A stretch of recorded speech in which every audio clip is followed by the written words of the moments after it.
Be strong.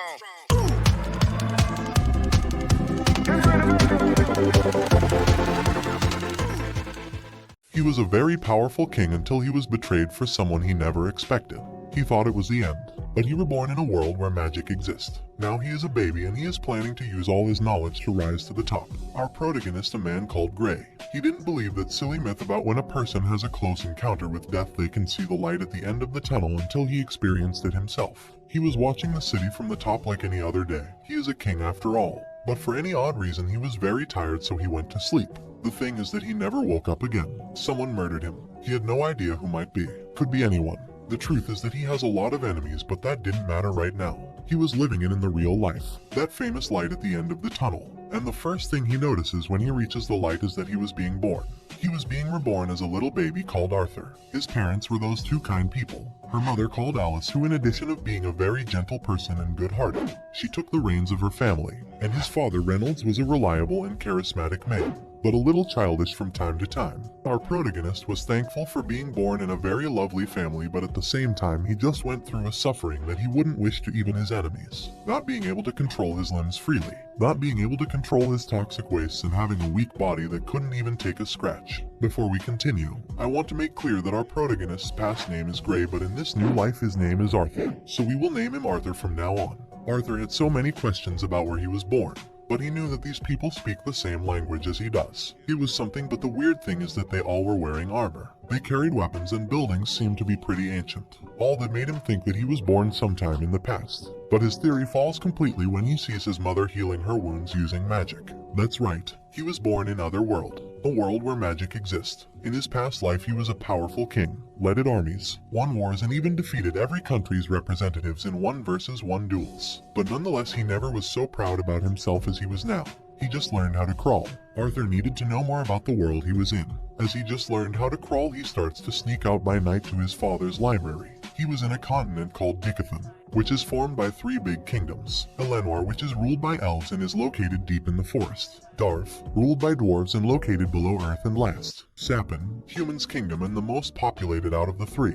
Also, this world has a monarchical system, but in this world you don't get to be a king the same way you do in Arthur's world. Here that rank is inherited. Arthur also finds out that this world is technologically highly underdeveloped, but that's because of magic. In his past world there is an inner force called Kai that after a lot of training you could use to strengthen their bodies and weapons. Since in this world there is a similar force called mana. The difference is that there is not only an inner one, but also surrounding us. The most common methods for using mana is to power up or to cast. Enhancers use their mana to power up their bodies and obtain a big strength, defense, and agility. But their weakness lies in their short range, but the spellers cast their mana to the exterior and can bend the environment. Yet they have to supplement their own main core with exterior mana to cast a spell. Normally, spellers can manipulate 1 to 4 elements, but there are some that can cast different spells. They are known as diverters, and one good example is Arthur's mother, who can use healing spells. Something important to highlight is that the ability to use magic is something genetic. Only 1 of every 100 kids are born with the ability to use magic. The first sign of it happens between puberty and the end of adolescence, the time where mana core is revealed. All of this about the mana core seemed so similar for him, just like the Kai core back in his world. The difference is that in his world, kids were trained to gather every different fragments of their inner Kai so then they could build the whole circle. While here, they let everything to happen naturally. So Arthur asks himself if he could do the same thing he did in his world but with the mana core. He closes his eyes. He focuses and effectively he can see a bunch of little mana fragments living within him. And just as he did back in his world, he starts to gather them all to create a core, though his attempts were always interrupted when his mother noticed. Since then, 2 years had passed. Her mother noticed that her son was a little different from the rest. He loved to go to the city, but not for toys and candy, but to get into the armory. He loved to be there, and also he had this strange vice of sneaking out into the studio anytime he could. Her mother was worried about what kind of man he would become in the future. She had to be a very strict mother to avoid his son to get into trouble. She could not trust in Reynolds after all. The guy wanted to teach him how to fight since he was just crawling.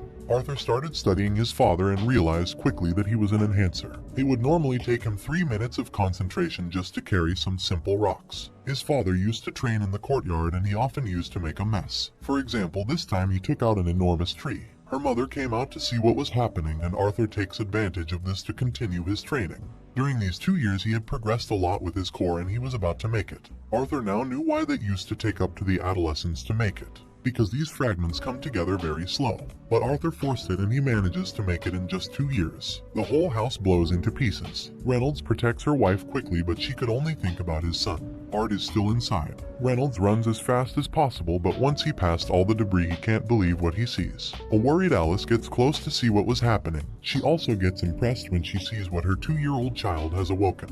Arthur felt great. His body didn't feel weak as before until he realized that his whole house had been destroyed. From that moment, many things changed. His mother started teaching him how to read and write. His father taught him the magic basics and also physical training, though it was difficult because of his body. At 3 years old, his father gave him a wooden sword and started training physical combat.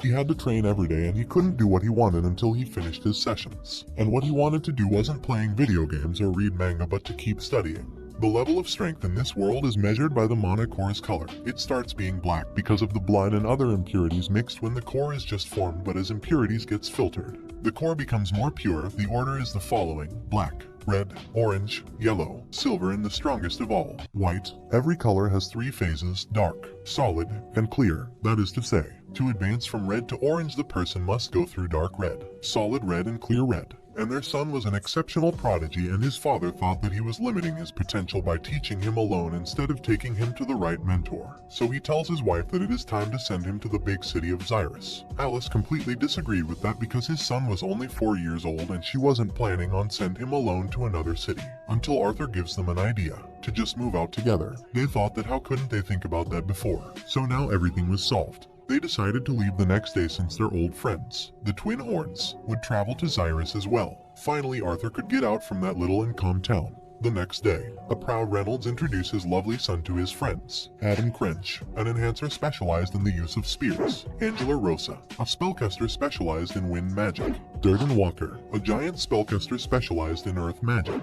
Jasmine Flamesworth, that besides being just like Akan, she is an enhancer specialized in the use of double daggers. Last but not least, Helen Shard, an enhancer specialized in magic archery. So now the journey begins. The road to Xyrus City is long and dangerous. That's why it is prudent to travel with company. During nights, the boys protect themselves from wild animals and at the same time they hunt them to eat. Helen was curious about Arthur, so she starts talking to him, being amazed by his great achievements at his short age. Adam seems to be jealous and asks Reynolds to train a bit with his child. He says yes, but to be careful. Now poor Arthur is kidnapped. Arthur tries to tell to his father to get him out of there with his eyes, but his father didn't even notice. So given the situation, he has no choice but to fight. So using his past knowledge, he gets into combat position and immediately attacks the redheaded.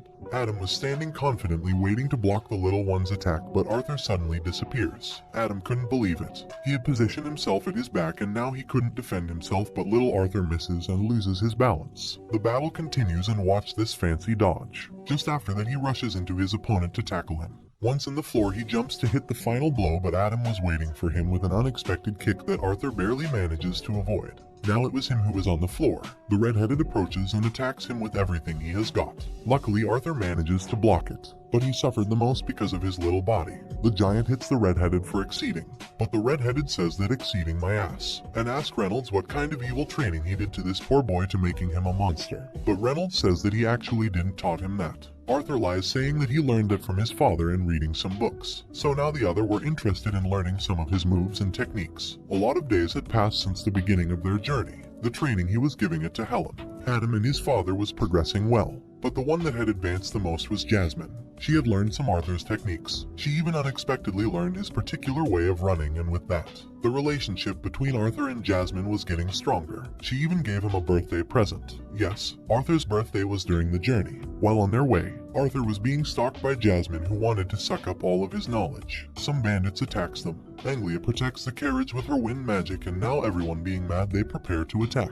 The problem is that they were completely surrounded. There were some bandits that planned to steal everything they had and to kidnap the women and children to sell them. Arthur was so mad, but her mother doesn't let him out since he is just a baby. On the other hand, his father starts to beat up bandits like if it was a sport. Although he almost loses it, but Helen saves him in last minute. Jasmine and Adam doesn't fall behind. They were pulverizing all those madmen, but Jasmine faces a hard opponent. It was a mage who fought with a whip. Being a dagger user, the reach difference was against her. Arthur was thinking about a way to help her when suddenly his father was hurt by the bandits' leader. Arthur hurries his mother to go and heal him, but weirdly she couldn't use her powers as she used to. Reynolds says don't worry, those wounds were not mortal. He even says to his son that once her mother finished her spell he should protect her and escape since he had enough strength to beat the bandits' leader, but he couldn't do it if he had to worry about both of them. Arthur refused to escape and tell his father that he can fight and he knows it, so he would be staying and supporting them, and his father says that the reason why he wants him to protect her is because she is pregnant.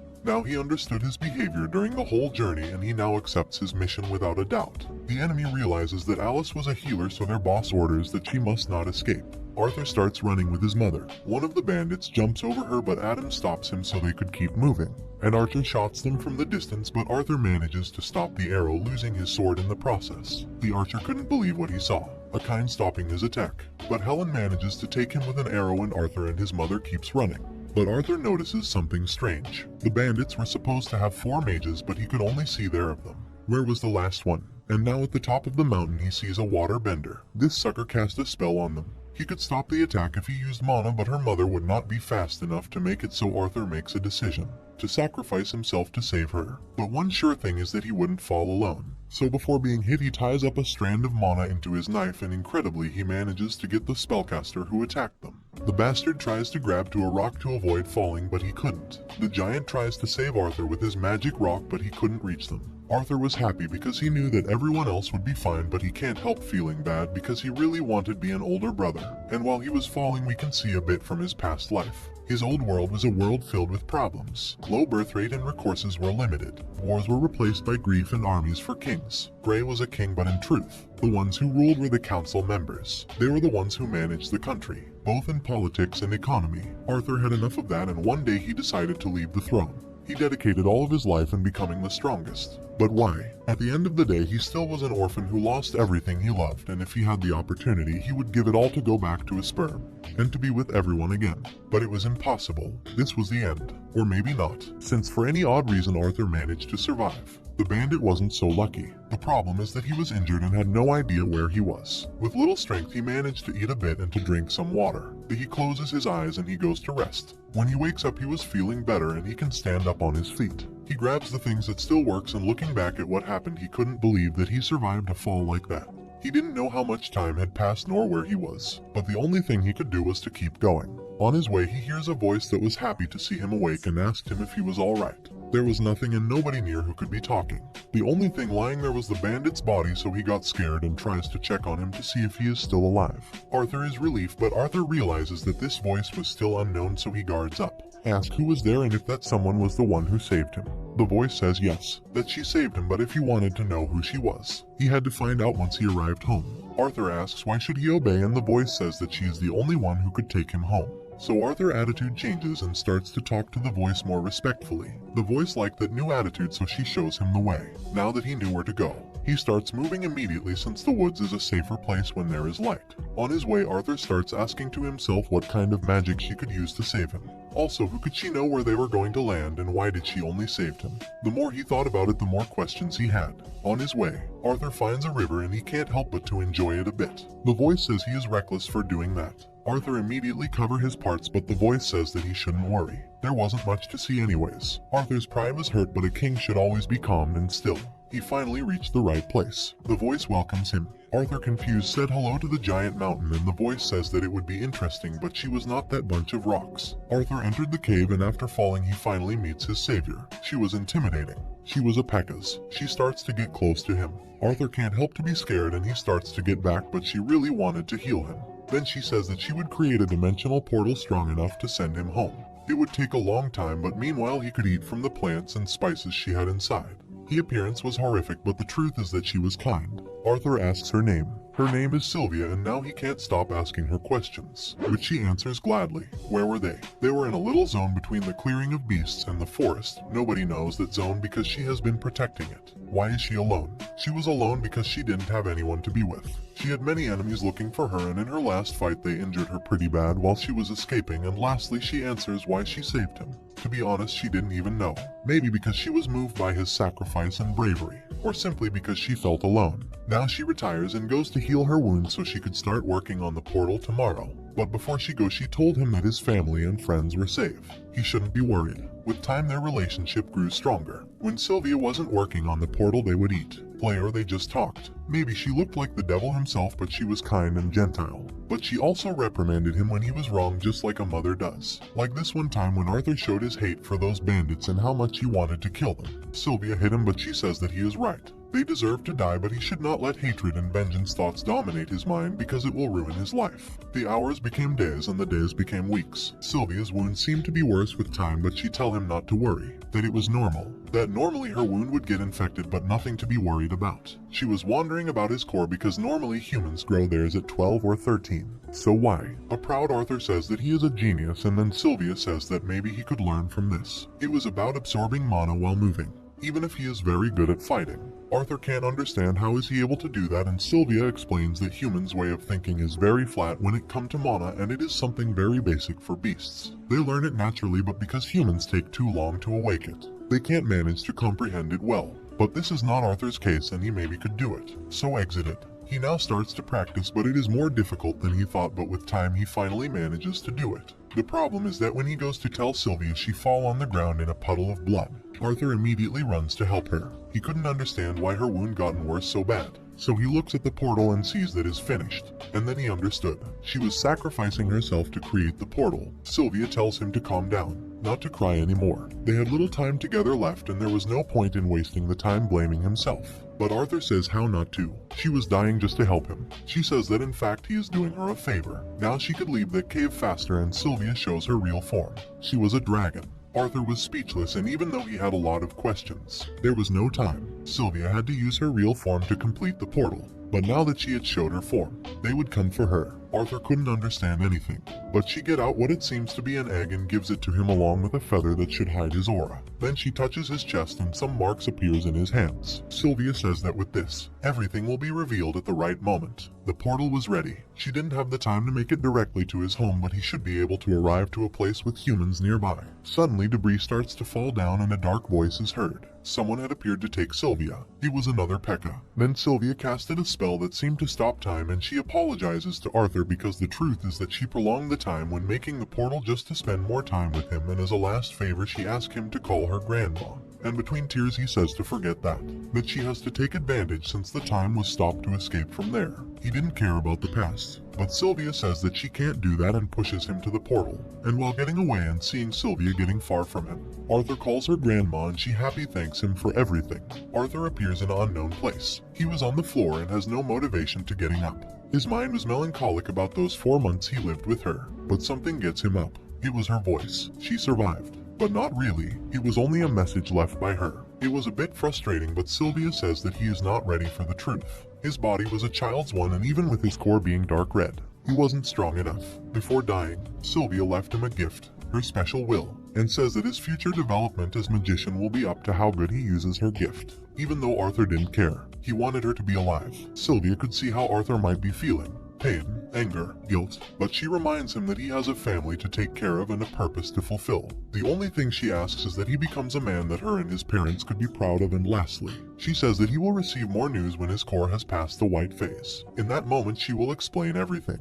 But the most shocking thing is when she says goodbye, calling him King Grey. Now Arthur is filled with questions. Since when she knew about his identity? How did she know? But it was useless. He wouldn't get any answers. He rather gets up and start exploring the forest to know where he is. He climbs up to the top of a tree and realizes that he was inside Elshire Forest. Sylvia told him that she would send him to a place near humans, so he didn't understand why he was there, and suddenly he hears a scream. Arthur rushes. It must be humans, and from the top he manages to see their carriage. What a luck. Maybe he could be friends with them, but when he gets near, something disturbs him. So he listens closely and his suspicions are confirmed. They were slave traders. They were happy because they caught a female elf. Female elves worth a lot in the market, especially this one, because she was a kid and she probably was a virgin. Arthur was very angry, but looking at the bright side, it was an opportunity for him to distress a bit. Arthur wanted to kill them so bad, but he didn't act immediately. Even for him, facing the 4 of them would be difficult, so he followed them, waiting for an opportunity, eating energy to then make a move. The night had come and it was now or never. Arthur took some kind of seed and threw it to distract the wolves. The wolves start to behave like crazy, and just as he wanted, one of the kidnappers gets out to try and calm them. Arthur didn't have any weapons, so he had to use a method from his old world. He didn't know if it would work, but luckily it did. He created a magic knife using just his mana. Quietly, he went down from the tree, and before the guy could talk, he murdered him.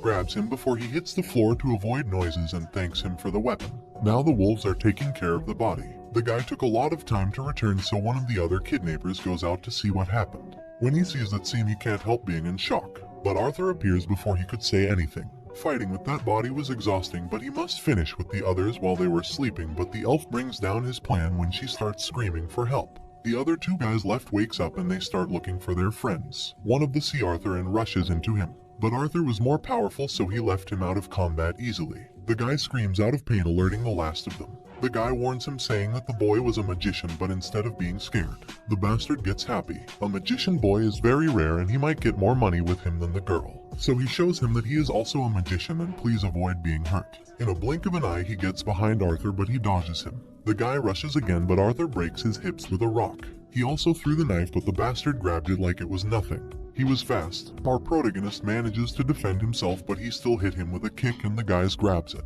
He just grabbed his gold mine, but Arthur came up with something in mind. To condense his mana and create a sword. It was pretty similar to wine magic. Maybe fire magic could be condensed as well. So he tries and manages to create a strong explosion. Now the guy was really furious. He didn't care about selling him. He was going to kill him. But before he could start talking, Arthur beats the shit out of him. The last bastard begs him for forgiveness, but Arthur has no mercy for people like them. It was difficult, but he finally did it. Now he goes to the child and with a smile in his face he frees her, even though he carries her blindfolded all the way. He didn't want a child to see all that terrible scene. After a long walk, they reach a safe place and Arthur removes her blindfold. The girl is moved and she thanks him for everything. Arthur says that he needs to get back home and that the bad guys wouldn't chase her anymore. It is supposed that elves are safe in that forest, but the girl says that that's not the case. That beast always scares them. Arthur gives up and he ends up agreeing to accompany the girl, and he didn't even know where she lived. Arthur leaves her alone for a moment while he is searching for supply for their journey. He gets back to the bandit's carriage and takes everything that might be useful. He doesn't know how much they will be traveling, so the more he carries the better. The carriage was ruined, so they couldn't use it. And mounting the wolves wasn't a viable option, so he frees them. Arthur found some clothes for the girl and he gives it to her, and together they start walking the direction she marked. They got to know each other more while walking. Her name was Tesha Ralph, a smiling, curious, kind, but above all a crybaby girl. During all night, Arthur tells her to go to sleep while he keeps watching, but he really wanted a minute alone to find out the will thing Sylvia talked about. But the child wanted him to sleep with her. She said that she would never share a bed with a boy, but she promises not to say anything. Arthur tells her not to worry, that he was okay, but she insists that the beasts would be attracted by a kid alone. She says that it was for his own safety, but the truth is that she was scared. And now that he was there, she could finally get some rest. They went their way for a few days, and even though going back to his family was something that worried him, what bothered Arthur the most during his journey were the strong and sudden pains going through his mana core. But he tried to hide them from Tesha so she wouldn't worry. They would sleep together, walk together, hunt together, even though she didn't want to. But little by little the elf seemed to know more and more the place. They were near, but their journey kept being delayed because his body couldn't hold up the constant rhythm. Tesha mustered the courage and finally asked Arthur that after all they've been through, now she could call her art as his family did. Arthur says yes, that there was no problem, but she was disappointed because he accepted just like that as if it was nothing. So just to bother her, Arthur changes his answer and says that it would be an honor if Teshe Ralph would call this humble peasant as art. Although their mental age different, both of them had become close, and at last after a long travel they arrived. Arthur could only see trees and bushes and a lot of tall grass, but Tesha starts touching some trees and a magic entrance appears. They entered the portal and suddenly they arrived to this incredible place. A bunch of Neeld men appear immediately. They had come to welcome the princess. Arthur couldn't believe what he heard, but the king and queen Elenor appear and they were so relieved because their daughter had finally appeared. And with them there was Virian Aralith, a man present in every history book, the old king of Elenor who led the last war against humans from Sapin Kingdom. Arthur gives a little push to Tesha and gets happy for this touching reunion. The king thanks him for helping them and he invites him to a feast as a sign of gratitude. His words were kind, but his eyes showed that it was an order and not an offer. Arthur accepts and everyone gets surprised when Tesha holds his hand, and with a big smile she says that she has so many things to show him. When he knew that she was a princess, he thought that she'd live in a big castle, but the truth was so much more than he thought. The queen asks her servants to make their guest comfortable, but Arthur refuses. First of all, he wanted to explain what happened so they could take him seriously, and not just like a child. He politely introduces himself and then he proceeds to explain everything.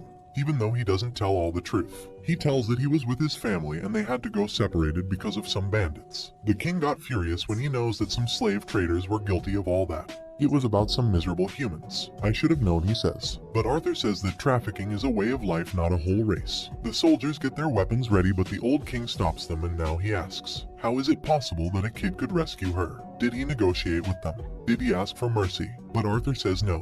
Even though he is just a kid, he also is a magician. So he got rid of them and rescued her. One of the soldiers gets angry for hearing those lies, but the old king puts him in his place with just a stare. Arthur says that he doesn't care if they believe him or not. The princess was safe and sound, and now the only thing he wanted is to go back to his family. Tessa didn't want him to go, but Arthur explains that because of the history between their kingdoms, a human should not stay for long, and his priority was to know if his family was okay. The king says that it doesn't matter what happened in the past. The truth is that he rescued her daughter and he even bothered to get her there, so he deserved a reward. But unfortunately, the portal that leads to the human kingdom can be used once every 7 years during the Three Races Summit, and it was still 5 years out until reopens. Yet they had no trouble sending a group of guards to escort him home safe and sound. He would have his escort ready for tomorrow, so for now he asks him to get comfortable and rest. So Arthur goes and take a pleasant shower. But everything goes wrong again when those pains got back. Tessa also appears in his room and she greets him with a header. He had treated her family so coldly, and also he was leaving so soon. She didn't want him to go. He is her first friend, and she was about to cry, but Arthur cheers her up and asks her to show him the castle. Tasha takes him to her favorite place. It was beautiful, but suddenly a knife is thrown to the princess. Arthur catches it in the air, realized where the attack came from, and uses the knife against him. It was Tesha's grandfather. Arthur asks why the hell did he want to kill his own granddaughter, but later he realizes that it was a fake knife. He was only testing him. His use of mana was mediocre, but he had good senses and reflexes. Now the grandfather could see how he managed to defeat those slave traders. Tesha asks her grandpa not to bother him, but Mr. Virium says that it's been a long time since he knew someone interesting. So he gave the boy a wooden sword and asked him to show him what he has got. Arthur immediately swung his sword into his neck, but he just managed to hit a residual image. Even with that, this little boy was frightening. Arthur rushes again, but he manages to strike another residual image. The grandpa gets behind him and hit him on the back. Arthur manages to protect himself and gets out just in time to avoid another attack.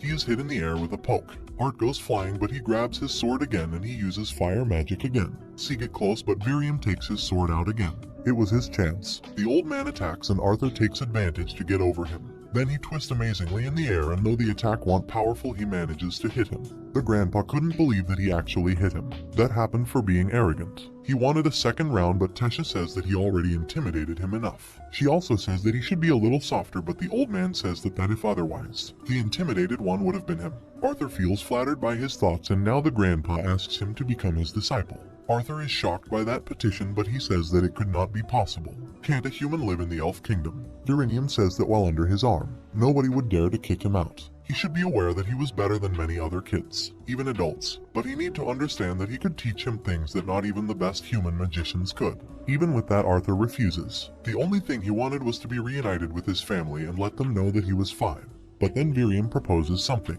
If there was a way to communicate with them and make them know that he was okay, would he accept? Arthur didn't get the chance to answer when the grandpa sends his granddaughter to sleep, and he confesses that he felt something during their combat. He asks him if his mana core has been in pain. Pains that grow stronger and frequently. Arthur could explain himself how he knew this. The old man says that it is more important that fact that he wasn't aware about why he had those pains. The grandpa explains that what a beast will is. Beasts are classified by their strength, and class of beasts or superior get the ability to transmit their will whether to his descendants or someone bond to them. He wouldn't ask him how he got that powerful will, but at that point what he got inside was hurting him. The reason why Virium knew all this is because he also had a will, and that's what it's called, a beast tamer, a title obtained when you finally conquer the beast within you. He knew that to be reunited with his family was important, but it was paramount to learn how to control his power. Otherwise, it would end up destroying him from the inside. The next day, he is woken up early by Tesha, who is very excited because his grandfather told her that he would stay. Although everything depends on what happens today. Kings told the grandpa that it wasn't a good idea, that keeping a human in their kingdom as a disciple wouldn't be well seen. But Mr. Virium says that he doesn't care. He liked the boy, and even her daughter agreed with that. So he would be under his protection and guidance, and lastly he says that everyone in the kingdom should know about it. Arthur is happy about that. The old man really is liable and on their way. He starts calling him Grandpa. It seems that he gained his trust quickly, and when he sees the way that he treats his granddaughter, Mr. Virium thanks him. Tesha grew up very lonely as the only queen. During her whole life, she was hurt many times by people and other children who pretended to be her friends. And in these few days, he had seen her smile more than in her whole life. So that's why he was thankful. They finally arrives to the place. Miriam shouts and kicks the door to make an old lady go out, and he introduces her to him. It was about an old friend, Rinia Darkesson, a very special diverter that might help him. The lady was a divine. Her magic allowed her to snoop into Arthur's mind. There was so little he could hide from her. Although this kid was special because there was something about his past that even her couldn't see. But they weren't there for that. They were there to speak with his parents. So she puts him in front of a water bucket and she made him think about them as clear as possible. When Arthur fell, his parents couldn't hold him. They both exploded into tears. Reynolds had to be punched to get him back to his senses, and Alice almost suicide. At the end, they managed to get to Xyrus. They arrived to a pretty house that it might be Reynolds' friend's house. It also seems that Reynolds got a good job, and together they managed to face the pain of his loss. They were melancholic and sad, but they both supported themselves to keep up, until now when they just hear his son's voice inside their heads. Arthur explained everything that happened, that he survived, that he arrived the elf's kingdom, that he was sick but he must be treated and that's why he must stay for a few years. But the important thing is that he was alive and soon they would be together. His parents' gray days were over. Their son is alive. Art was alive. 3 years went by that way. At that time, Tesha experienced her core's awakening. She has now turned 9 and Arthur is about to reach a new phase in his training.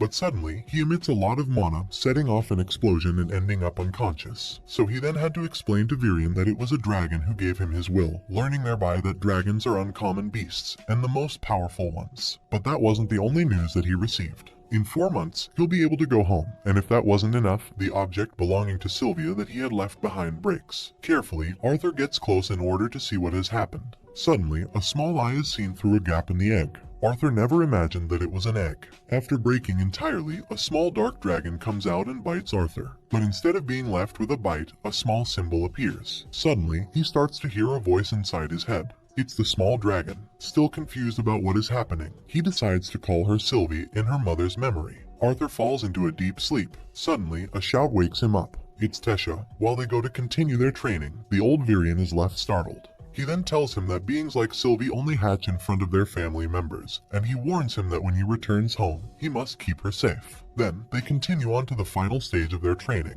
Beast tamers are able to use a beast's unique mana skills. This has 2 stages. The first stage, the acquisition stage, is that in which a wizard is able to use the beast's strength. But the second stage is that in which a wizard is able to use the beast's true skill. Virion, after years of training, was able to unblock the Shadow Panther's second stage. In that way, he proceeds to give him a display of his power, showing incredible speed while fully concealing his presence, and showing a brutal thirst for blood. Days went by that way, and with Virion's help, he was able to attain the first phase. He also taught him how to conceal his bestial presence from other wizards. In that way, the days went by, enjoying their final days in Elenoir until the day of their departure arrived. Tesha couldn't hide her tears, and she received a special present from the former king.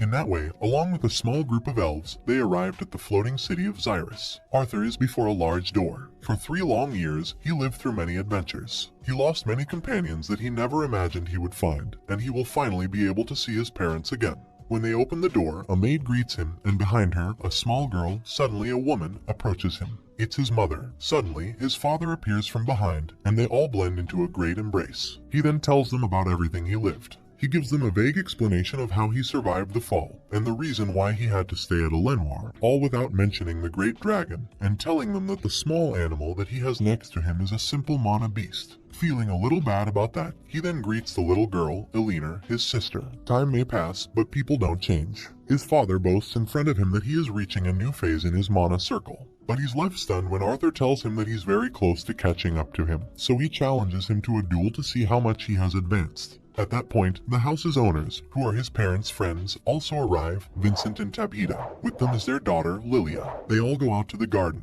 There, both of them get ready. The first attacks were meant to test each other without using magic, although his father admits that he took him by surprise. But from now on, he will get serious about it. His father, who did not have a good training, took years to get where he is now and be finally able to turn his mana to fire, developing thereby explosive fists. On the other hand, Arthur had many advantages from the time he was born into this new world. This culminated in his total control of all 4 elements, mastering some up to their deviation level. Arthur uses lightning magic, and he starts to attack at an amazing speed, which is impossible to match for his father. Both land a blow, which creates an explosion, but his father manages to catch up with him. But just as it all began, it all ended immediately. And as may have been expected, everyone was left stunned by the young 8-year-old boy's skills. Vincent is still in disbelief at what he has just seen, but he tries to persuade Reynolds to enroll Arthur in the Xyrus Academy. He will love to pay for his studies. However, Arthur, in a serious manner, asks him to let him spend more time with his family before deciding if he wants to go.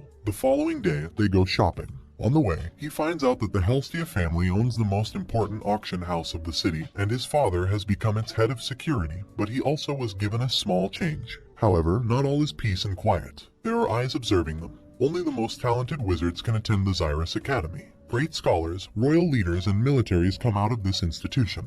It's unmatched by any other magic academy on the continent, and Headmaster Goodsky is at its head. Thanks to Vincent's connections with the academy, he persuaded the headmaster to evaluate Arthur personally, without mentioning his abilities to her. So they go out to the house's garden, where they start the test. While he was entering with Virion, his previous world's martial arts were manifested as elements in this new world. They only had to adapt a little bit. Arthur throws some loops at Goodsky, but she uses wind magic to return his own attack, so Arthur heads towards her using wind magic. But when he thinks he has crossed her defense, he is expelled violently. When he stops, and he starts to do another attack, Goodsky creates some small tornadoes. She is impressed when she sees that Arthur goes through all of them.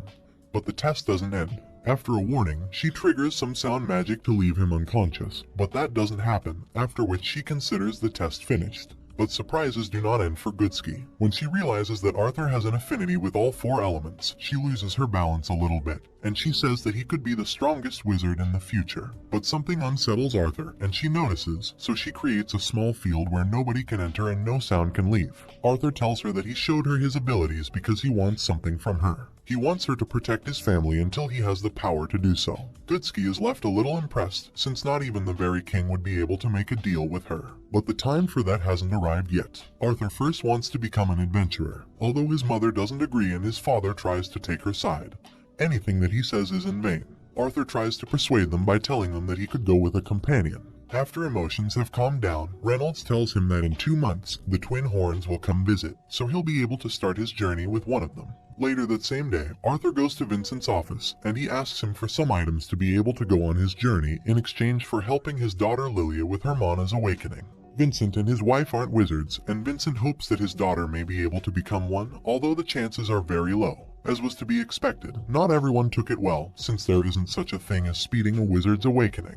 Despite everything, he wants to try it. After explaining to them for a while what he did as a child, they proceed with it, although the awakening won't happen soon, and it can take years. In that way, Arthur spends his time training and then helping the girls. 2 months go by that way until the twin horns arrive. Everyone felt remorse about not being able to do anything to prevent him from falling, and they thought he was dead. But now everyone is ready since something important is about to happen.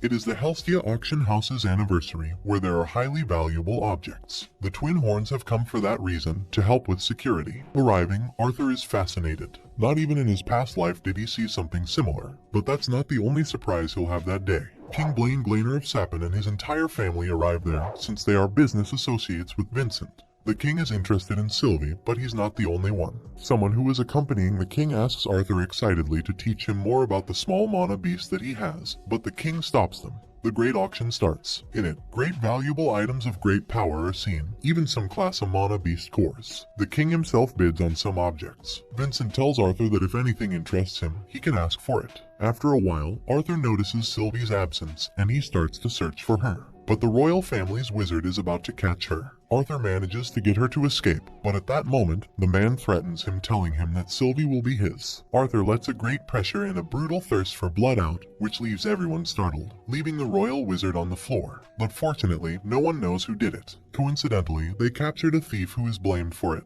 But everything is far from finished. The wizard whispers something to the king, who calls Arthur's father to tell him that he wants to be given Arthur's mana beast in order to gift it to his personal wizard. Far from accepting the king's order, Reynolds avoids the order by saying that neither he nor his wife have anything to do with his son's link, since he got it on his own. The king looks towards Arthur, who looks at him menacingly. He proposes a deal. If he gives him his beast, he will let him choose a sword from his armory. But Arthur declines the offer politely. Far from done, the king offers him an exchange. The Manhwa beast that he just bought in exchange for Sylvie, but Arthur, in a serious manner, rejects the offer again. The king, without patience, asks him a direct question, but Arthur replies with a different question, which leaves everyone stunned. The royal guards attack Arthur, but he beats them with a single blow. The royal wizard tries to cast a spell very close to him. Arthur activates a technique that allows him to split from the flow of time, and he enters the Beast Will's first phase. With a murderous and menacing look, he throws an attack that breaks one of his legs. He tries to ask for help, but nobody can hear him. But everything ended too fast. The king, who was able to see Arthur's first attack, is in disbelief. Then, Lilia's screaming invades the scene. Everyone is left in shock when they see the royal wizard's state, while Arthur is on the floor.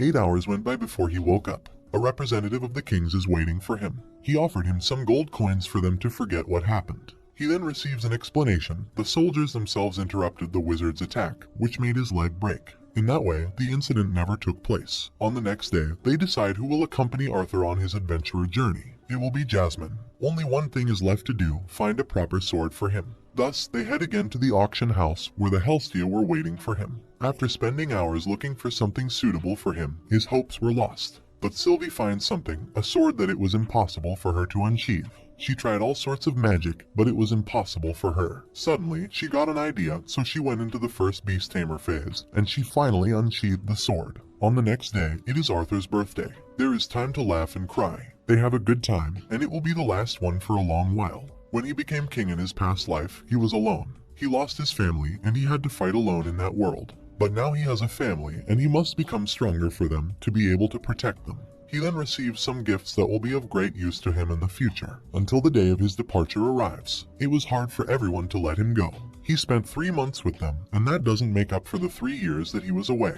But despite everything, they wish him luck in his new adventure. Together with Jasmine, they arrive at the Adventurers Guild, and she sponsors him so that he only has to do the final test. Once inside, they meet with the institution's head. But for some reason, his presence bothers Jasmine, and even more when he mentions her family. Arthur introduces himself as Note. Since this is his new adventure, he doesn't want them to know his true identity. On the testing ground, the examiners determine the new adventurer's classifications through short duels. Here, 2 fellows draw Arthur's attention: Elijah, who didn't have to do the test, and was classified as a Class B adventurer, and Lucas, who had an arrogant attitude. Even after ending the test, he tried to attack the examiner, but he was stopped, being placed in the B class. Now it's Arthur's turn, but when they are about to start, they are stopped by Caspian, who is a adventurer. He will examine Arthur personally. Caspian wasn't showing any openings or any bloodthirst pressure. For some reason, Arthur was excited. They start with some very fast attacks. Soon, Arthur realizes that he's at a disadvantage in his first real fight only with swords. He's much smaller than when he had his first fight in his previous world, and his muscles aren't well developed enough to fight a veteran with his mana-reinforced body. Caspian decides to get serious, and he triggers his wind magic and starts to shoot wind bullets. Arthur felt how his body told him to go out running, but after getting used to his attacks, he decides to get close and counterattack with fire magic. The battle becomes more intense each time, and it has stopped being a test. Soon, Caspian starts feeling nervous, and he starts intensifying his attacks. He creates a wind gust, increasing his bullet speed. But Arthur doesn't lag behind. When Caspian thought he was going to lose, he unleashes a lot of mana and wind gusts. But when Arthur was getting ready to use his other skills, Caspian decides to stop. He tells him that he understands why he didn't show all his skills. He wants a low classification to go unnoticed. They give him a B class. As was to be expected, everyone is stunned by what has happened. But more so Caspian, who is frustrated. But the most stunned are the examiners, who don't know why there are so many adventurers with high scores. Caspian then reveals that the king lifted the ban that was preventing dwarves and elves from becoming adventurers, and the reason is that the continent is entering a new age. On the other hand, we see how Tesha observes Arthur with an orb, and she's jealous about his approach to Lilia. But her grandfather comes in to deliver some news. She'll be able to attend the Xyrus Academy with Arthur, due to negotiations between the 3 kingdoms to integrate a new generation of wizards into the Xyrus Academy. But that's something we'll get back to later on. Arthur, after receiving his adventurer's license, heads towards the beast clearing for his first mission. There, Sylvie must go her own way, so they decide to part for some time to develop their skills. While they were resting, Arthur asks Jasmine why she decided to become an adventurer. She tells him that she decided to flee from her family. The Flamesworth family has created many of the most powerful wizards with a fire affinity on the continent, since fire is the most powerful element. But she was considered inferior for having a wind affinity. This reminded Arthur how in his past life, his Kai was lower than normal. Jasmine then confesses that when she's talking to him, she doesn't feel that she's talking to a child. The next day, Jasmine tells him that she took him there to be able to train him. After his combat with Caspian, she saw his flaws. His movements are precise in his head, but his body doesn't answer him. Arthur, since he arrived in that new world, realized that his body wouldn't react to his sword skills, his greatest virtue, and that is because his body is too small. While he was fighting with Jasmine, he confirmed his flaws. Since he discovered magic, he has depended too much on it, sidelining his sword skills. Therefore, he stops using magic for 2 years to recover his swordsmanship level. 2 years later, there are rumors among adventurers about a small swordsman who cleared a dungeon by himself and who ascended to class adventurer using only his sword. But for others, it's hard to believe, or they are all false stories to them. Suddenly, the bar's door is opened, and Arthur comes in. A large-sized adventurer approaches him to challenge him, but he simply ignores him. Suddenly, he attacks him from behind, but Arthur is intact. Thinking that he missed, he starts a series of attacks, but none touch him. Then, a cry of despair is heard. Arthur cuts his fingers and exerts pressure on the place, filling everyone present with fear. He then leaves, reinforcing the rumors about the masked swordsman.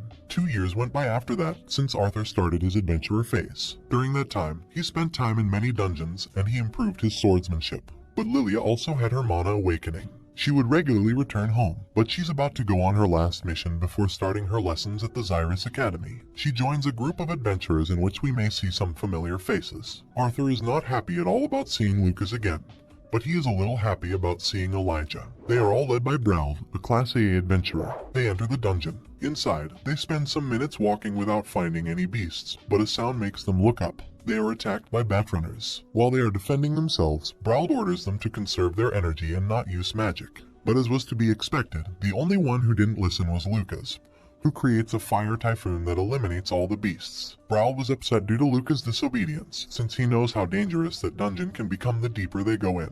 They reach a place with many gaps, but without time to think, a giant worm appears in front of them. Creo creates some water barrier, but the beast disappears in an instant. Oliver, a wizard who is with them, wants to keep going by himself to impress one of the girls. But Arthur notes something. He quickly orders Lucas to create a fire barrier. But when he's about to save Oliver, a large explosion entirely engulfs him. Not having time to mourn their loss, they decide to move forward fast. But the enormous beast appears again. They all attack together, but when they were about to kill it, the beast fled. However, this is not over yet. The ground quakes, and there is a big eruption, filling the entire place with fire. Some were able to protect themselves, but they have all come out unharmed, or that's what they think. Brauld has lost an arm. After stopping the bleeding, Lucas confronts him and they have an argument. But Arthur, tired of his attitude, tells him that he's just a burden for not reacting in time. Then, everyone makes a choice, and they name Arthur the new leader. While they keep moving forward, they come across a blocked entry. After some tries, they manage to take it down, finding something very different from the rest of the place. It was full of flowers and plants. Arthur is very restless, and he feels that something is wrong with this place. As expected, Jasmine starts having visions and Creole comes out running shouting his dead wife's name. They create a barrier, and then Arthur orders an attack to dispel the fog, revealing a completely different environment. Lucas starts an attack to burn everything, but the ivies are intact. Swordsmen launch a joint attack to cut everything, but that's also futile. Everything grows again very quickly. Brauld loses his sanity for a moment, and he starts attacking without control, but he's trapped by the plants. However, he's saved and stopped by Arthur. Every kind of attack seemed to be useless. Arthur turns towards the group to give them new orders, but they are all horrified in front of an enormous beast that can't be compared to the previous one.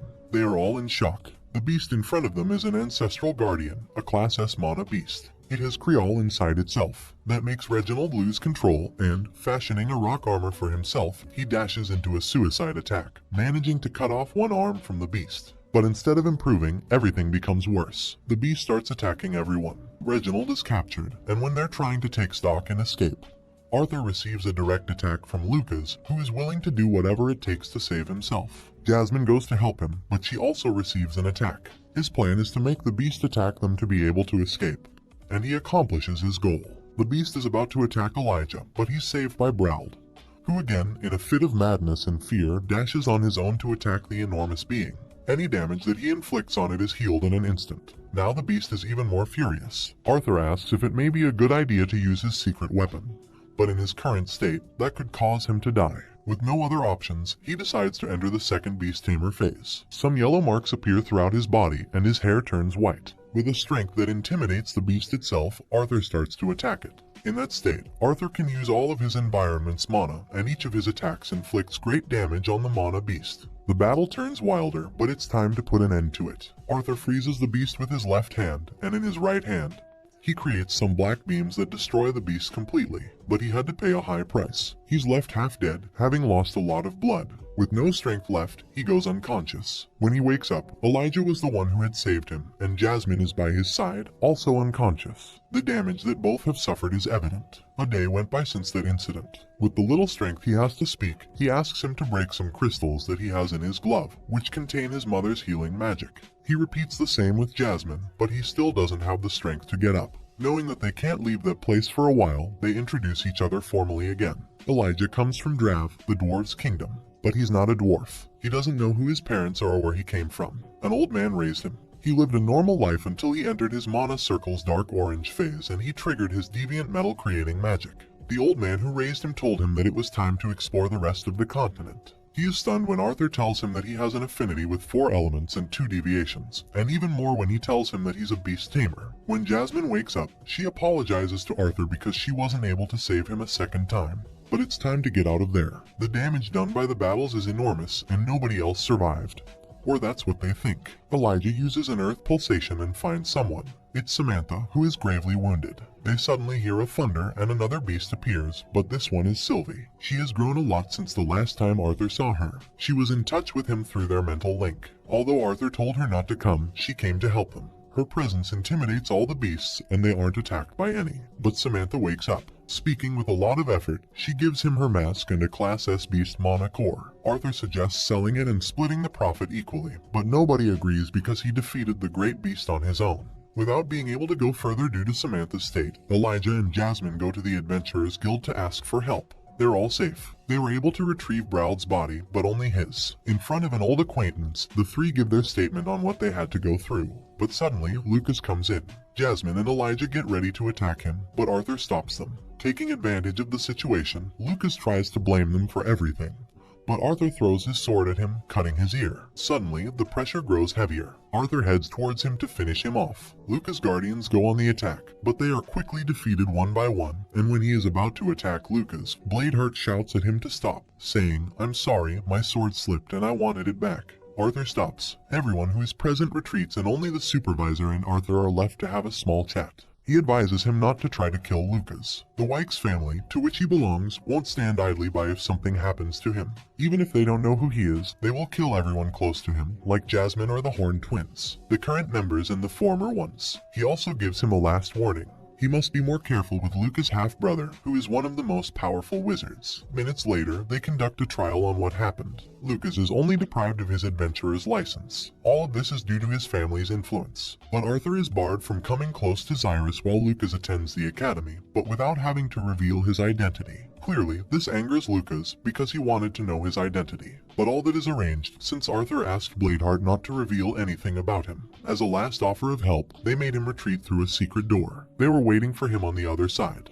That way, they all go home, but there's a problem. Elijah doesn't have anywhere to go, so Arthur offers to come with him to then enter the Xyrus Academy together, but he refuses at the beginning because he has neither the money nor the contacts to enter. Arthur tells him that he'll take care of that. He then asks them to go ahead, since he has something to do. Bladeheart wants to speak to him. Arthur thanks him for having made the judge help him, and he gives him a farewell gift. He throws a bag filled with gold coins at him so that he'll be able to take precautions. With this, he buys a dimensional ring to hide the sword and the beast's core. He spent 2 years adventuring, and he was about to die in the last mission. But it's time to go back to a normal life. When night falls, he finally gets home. His sister was waiting for him. His parents also come out to greet him. His mother was worried about him. Thanks to a ring which they both have, she knew that he was about to die. They all gather in the living room, and the most excited one is his father, who wants him to tell him about the dungeon. Elijah and Arthur tell him about everything they went through. Their astonished faces were to be expected, but they still can't believe that he alone defeated a Class S beast. Arthur gives his father the mana beast score so that he can absorb the remaining mana, since he wasn't able to make progress purifying his nucleus, no matter how hard he tried. As noted, his days have passed, so he decides to put away his mask, so as not to use it again. Next day, his father gives him the mana core back. But there's something weird when the mana is completely extracted. The core is delayed, but it's intact, so Arthur decides to find out what's happening. Inside the core is the Class S beast, so he tries his luck and he tries to obtain the beast's will. But Sylvie's will prevents him from doing it, and before destroying the other beast, he drops the core. He then thinks about whom he might give it to. Days go by, and Arthur trains with Elijah and he also spends time with his family. But something is about to happen. The King of Sapin will deliver some important news. While they are heading towards the city center, Arthur and Vincent take different paths. Thanks to Vincent's connections, they manage to see Gideon, the most important artisan on the continent.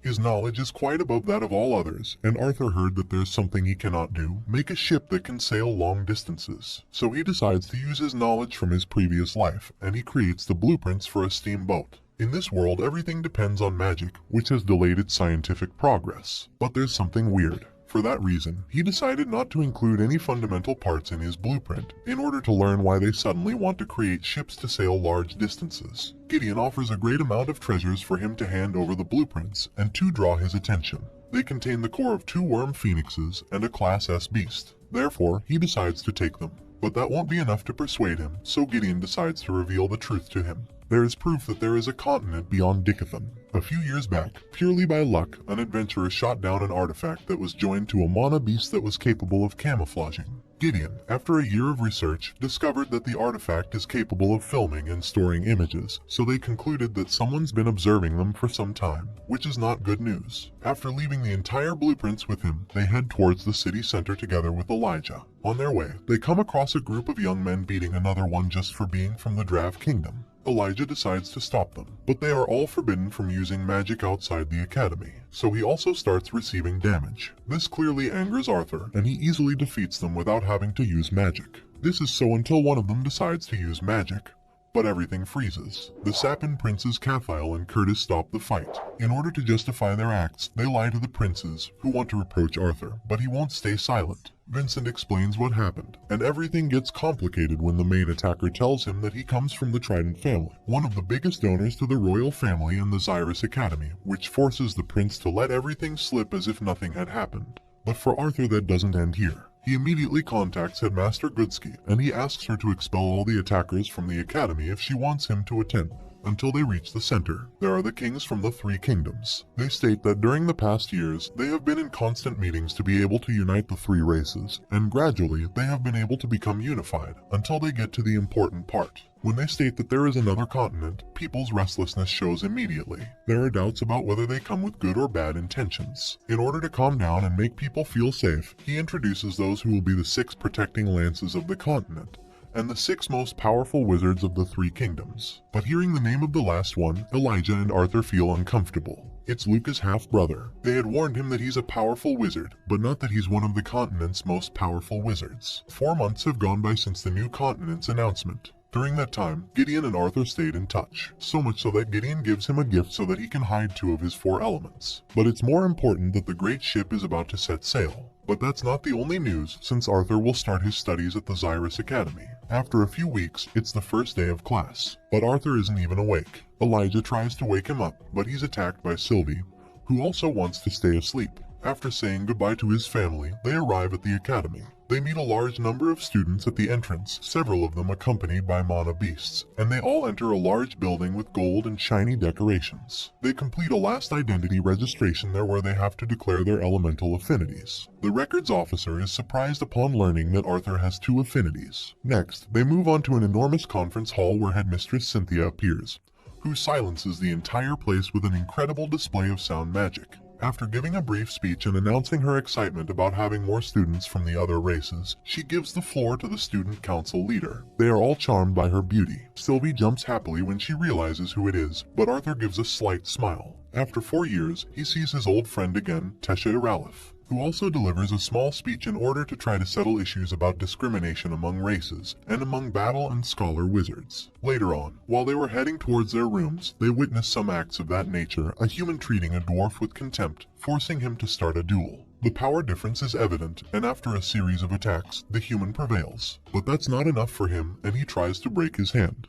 Elijah tries to help, but Arthur gets ahead, saying mockingly that the council president is coming this way, something which the other student takes badly. Arthur's plan was to enter the academy without drawing attention to himself, but Sylvie doesn't help with that, since she spits on the student, who prepares to attack. But the situation is brought to a halt by Tesha's arrival. Lilia also was there, and she's also a council member. However, the situation didn't completely calm down, so Tesha is forced to rebuke the student, emphasizing that he could be expelled. But she also rebukes Arthur for causing problems on his first day. However, he doesn't take it well, so he decides to leave. At that moment, Clive, another council member, not happy with Arthur's attitude toward Tesha, decides to rebuke him, but he's immediately dismissed. Later that night, while he was in his room, they receive a visit by headmistress Cynthia. Upon noticing this, Elijah decides to leave so they can talk in private. The first thing that she notices about Arthur is that he's hiding 2 of his elements. He explains why. Lucas Wykes is also attending the academy, and he doesn't want to raise any suspicions in him about his identity. But he also uses the opportunity to ask her a few things, among them asking for access to classes for advanced wizards with deviations. But they're interrupted by Elijah, who reproaches Arthur for the way he's talking to Goodsky. It was futile, however, since she tells him that she was plotting something.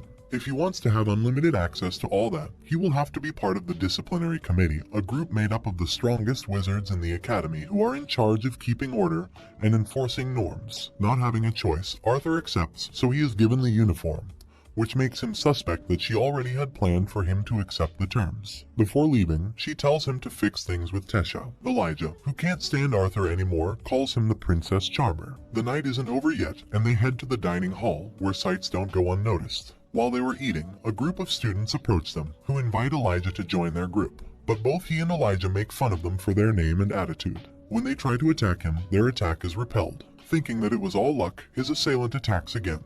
But he's tied up by a deviant magic user's binds, and only Arthur knows who it was. Without having to touch a single hair of his, he humiliates the student, pulling by his trousers down in front of everyone, and he decides to go out for a bit. There, he finds Tesha, who thanks him for helping her. But they then have an awkward silence. Not knowing what else to say, he apologizes for what happened during the day, but she apologizes too. Doing this, she strikes him accidentally and she leans on his shoulder. After talking about what happened, Elijah shows up, who looks at him weirdly, so he asks Tesha to go on a walk with him. On the way, he tells her about everything that he lived as an adventurer those past 2 years, and also about the incident with Lucas. On her part, she is jealous about Jasmine, who was with him that time, and she notes that everything in him has changed. He then gives her the core of the Class S beast that he beat, so that she can be a beast tamer, and they say goodbye. Next morning, he heads to the hall in his new uniform to meet the other discipline committee members. Opening the door, an enormous lion roars in front of him. But Arthur doesn't even flinch. Behind the beast was Kai Cresleys, a 4th year who looks curiously at Arthur. His plan was to frighten him with the World Lion's help. They greet each other. Next to them is Doradria, a 1st year. They are both on the discipline committee. Wasting no more time, they head to the room where the other members are. Going inside, there is someone familiar, Prince Curtis, whom Arthur already imagined would be the last member. Arthur thinks and he concludes that the lion they have there is the beast which the king bought some years back at the auction where they first met. Going down the stairs comes Princess Kathleen, who greets him with a subtle smile. On the other side comes another acquaintance, Faerith, the elf that he met while he was at Elenwar. Arthur mocks him for a while, reminding him of the small fight they had years ago. Suddenly, the last 2 members appear, Claire Bladeheart and Theo. The latter decides to test his strength, and he offers to shake his hand. At that instant, he uses gravitational magic to pull him to the ground. Or at least that was his intention, for Arthur is still standing, which leaves everyone stunned.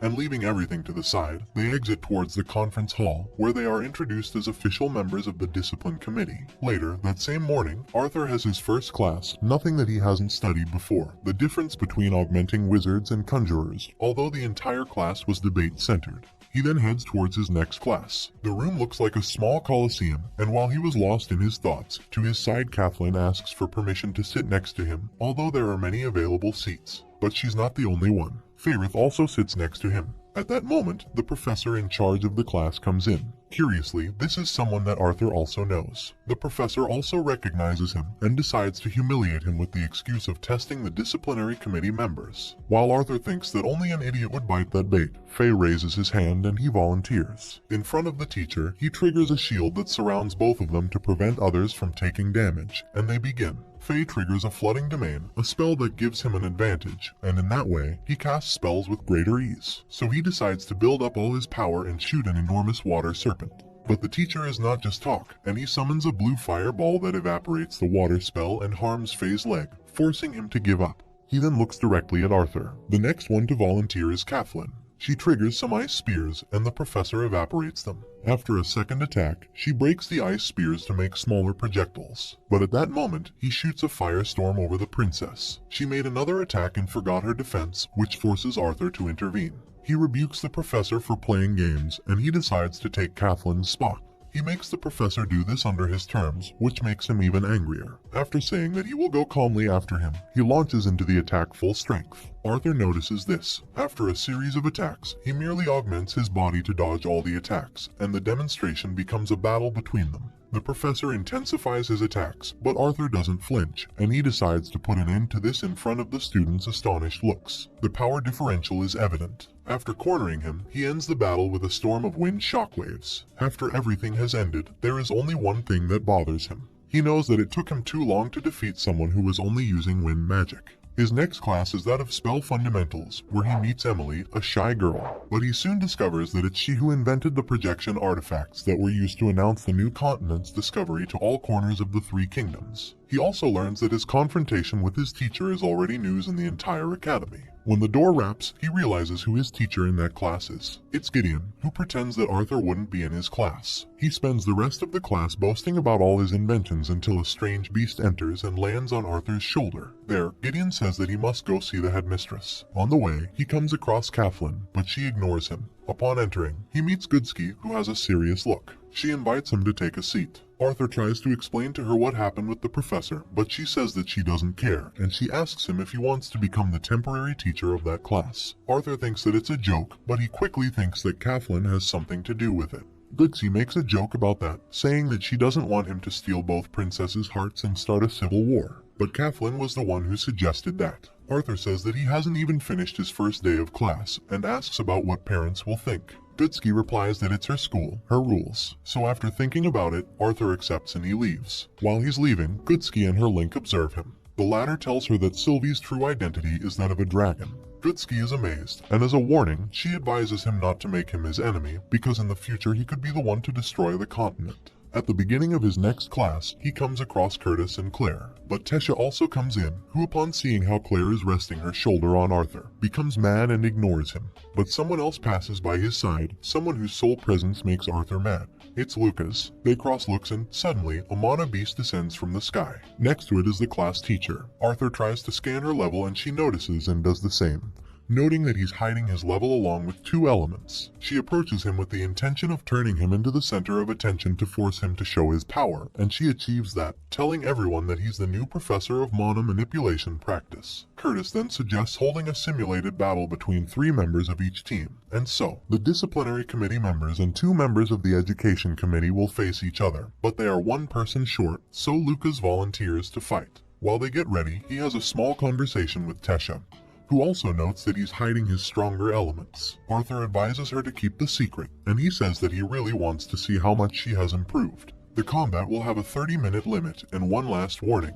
The gear they have won't entirely protect them. They begin. They all split quickly and Arthur is left only with Lucas. Unleashing his incredible power for a moment, he puts his enemies on alert, and he starts his attack. After distracting him for a moment, Lucas is able to create a great fire dome, and he throws a blast of fireballs at him. With his body reinforced with mana, Arthur dodges the attacks, but without fire and water elements, it's hard for him to keep the rhythm. And in a place with low oxygen, it's even harder for him to manipulate the wind. He reaches a conclusion. He manipulates the wind in a zone close to his body in order to put out the fire before it touches him. Although it's not entirely perfect and it uses up a lot of mana, he's doing it, and he heads towards Lucas. When he feels that he's reaching his limit, he invokes his Fire Guardian. Arthur was about to finish him off, but in his head Sylvie warns him that Tesha is in danger. During the distraction, he is attacked, and he manages to see how the professor is heading towards Tesha at great speed, so he decides to use the first beast will phase. The pain is unbearable since he doesn't have much mana left. Thanks to that power, he's able to see how Curtis has also triggered his beast's will, and he's attacking Tesha. But he's falling while he presses on his breast without any defense. He heads towards her at great speed, but not having any mana left to block the attack. He decides to take the hit while he covers Tesha. Curtis apologizes because he didn't know that Tesha had fainted, but Glory comforts him. When the smoke clears, she is left stunned seeing Arthur cover Tesha. Up until a moment ago, he was fighting with Lucas. They immediately administer first aid. Arthur wakes up in a room, and the first thing he sees is Sylvie, who reproaches him for thinking he's the strongest one, but he was about to die. Suddenly, Headmistress Cynthia comes in. She tells him that Tesha is fine for now. Arthur interrupts her saying that it's the mana beast, that her body can't bear it. She didn't know that Arthur had given it to her, but he says that it's his mistake not to have told the teachers about that, since the beast's assimilation moment is the most delicate one for a wizard. Finally, she thanks him for protecting her student and she leaves. Later on, after opening his eyes again, he sees his family. They're all more worried about what happened to the one who did this to him, and suddenly Tesha and her family also come in. They all have a good time, passing from Arthur's mother's insinuations about Tesha becoming his wife, to old Virian's joking about how he obtained a Class S beast score. But the entire visit is brief, since there are many others still who want to see him. Some came because they wanted answers about what happened, others to apologize, and others simply because they were worried about his health. The last to come was the inventor, Gideon. He says that he has prepared a gift for him on his personal training ground just so that Arthur will owe him a favor. But, unexpectedly, Tesha comes in again, smiling because Arthur almost died. But she's more worried for her than for him. Finally, she apologizes not for what happened, but for what will happen. Tesha leaves the room as fast as she can, but she still can't believe that she has kissed Arthur. And although she's anxious, she's also quite negative, saying that it's his loss if he didn't like it. On the other hand, Arthur is stunned. He can't believe that he has kissed a 13-year-old girl, and he thinks that he's a criminal. But he then remembers that in this new life, he's 12 years old. After a few days, Arthur leaves the hospital. Using a cane to help himself walk, he heads off to see his personal training room together with Headmistress Cynthia and Gideon, who is impatient about showing him his new iron humanoid creation, with the power of a yellow core magician, although Arthur destroys it with a single blow. Below the city of Xyrus, in a previously unexplored dungeon, Barian dispatches a great number of beasts that, for some strange reason, are twice their normal size. In his hands, he holds a banner with some emblems unknown on this continent. 3 days went by after that incident. During that time, Arthur was training to exercise his body, but the time has come for him to teach his first class. He's not entirely ready, so while he is heading towards his class, Kathleen helps him. When he arrives, everyone is stunned to see him arrive with the princess so close by him.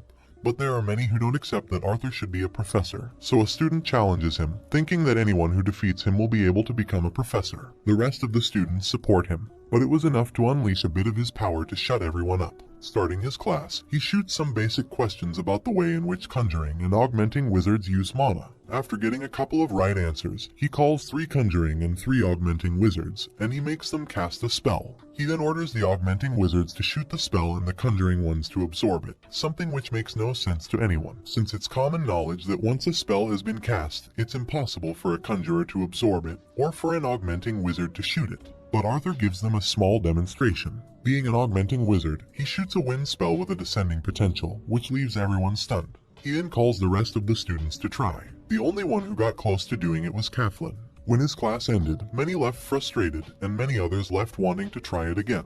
While he was sitting, Kathleen shows up, and she asks for his permission to sit next to him. Arthur jokes for a bit with her, but they then have an awkward silence, until she tells him that she has something important to tell him. Arthur, remembering the headmistress' words, thinks that he doesn't want to cause a fight between humans and elves. But quite differently from what he imagined, she apologizes for what happened at the auction house 4 years ago. She felt that she owed him an apology for her father's bad behavior. After leaving it clear that it wasn't necessary, he heads towards his next class, which goes by in a blink. After finishing, Elijah arrives running, telling him that the headmistress wants to see him in her training room. Arriving there, he only meets Tesha. Since the kiss, he has avoided seeing her, but they proceed with the beast assimilation. Since he's a 4-element wizard, he can help any wizard, and he can serve as a battery while Tesha uses the majority of her mana, instead of trying to take control over the beast. When they finish, Tesha asks him if he's angry with her for having kissed him. Arthur's frustration shows, and he handles the topic with a little humor, avoiding answering. This bothers Tesha, who gets up and leaves. But before leaving, she tells him that he's good at fighting and magic, but not at everything. That's why she tried to soothe his feelings, even when he knows what she feels for him. She also says that everyone who's close to him notes how he wears a mask and pretends that he's happy all the time. Tesha's words were spinning inside his head. He even tried clearing his mind by training a little, but it was impossible. However, he is interrupted by Professor Glory, who went looking for him and Tesha. After finding out that she's not there, she makes Arthur go to his last class, but not without first thinking about why someone like him has such a colossal training room. The rest of the day was no different. He couldn't even pay attention to everything since he was thinking about Tesha. At night, while he was going towards his room, 3 shadows appeared behind him. Lucas, together with 2 students, orders Arthur with a menacing attitude to tell him how he escaped from his fire domes, and where Tesha is under 1 second. Arthur tells him that he doesn't have anything to say to him. Lucas simply says that it's surely because of an artifact that Tesha gave him.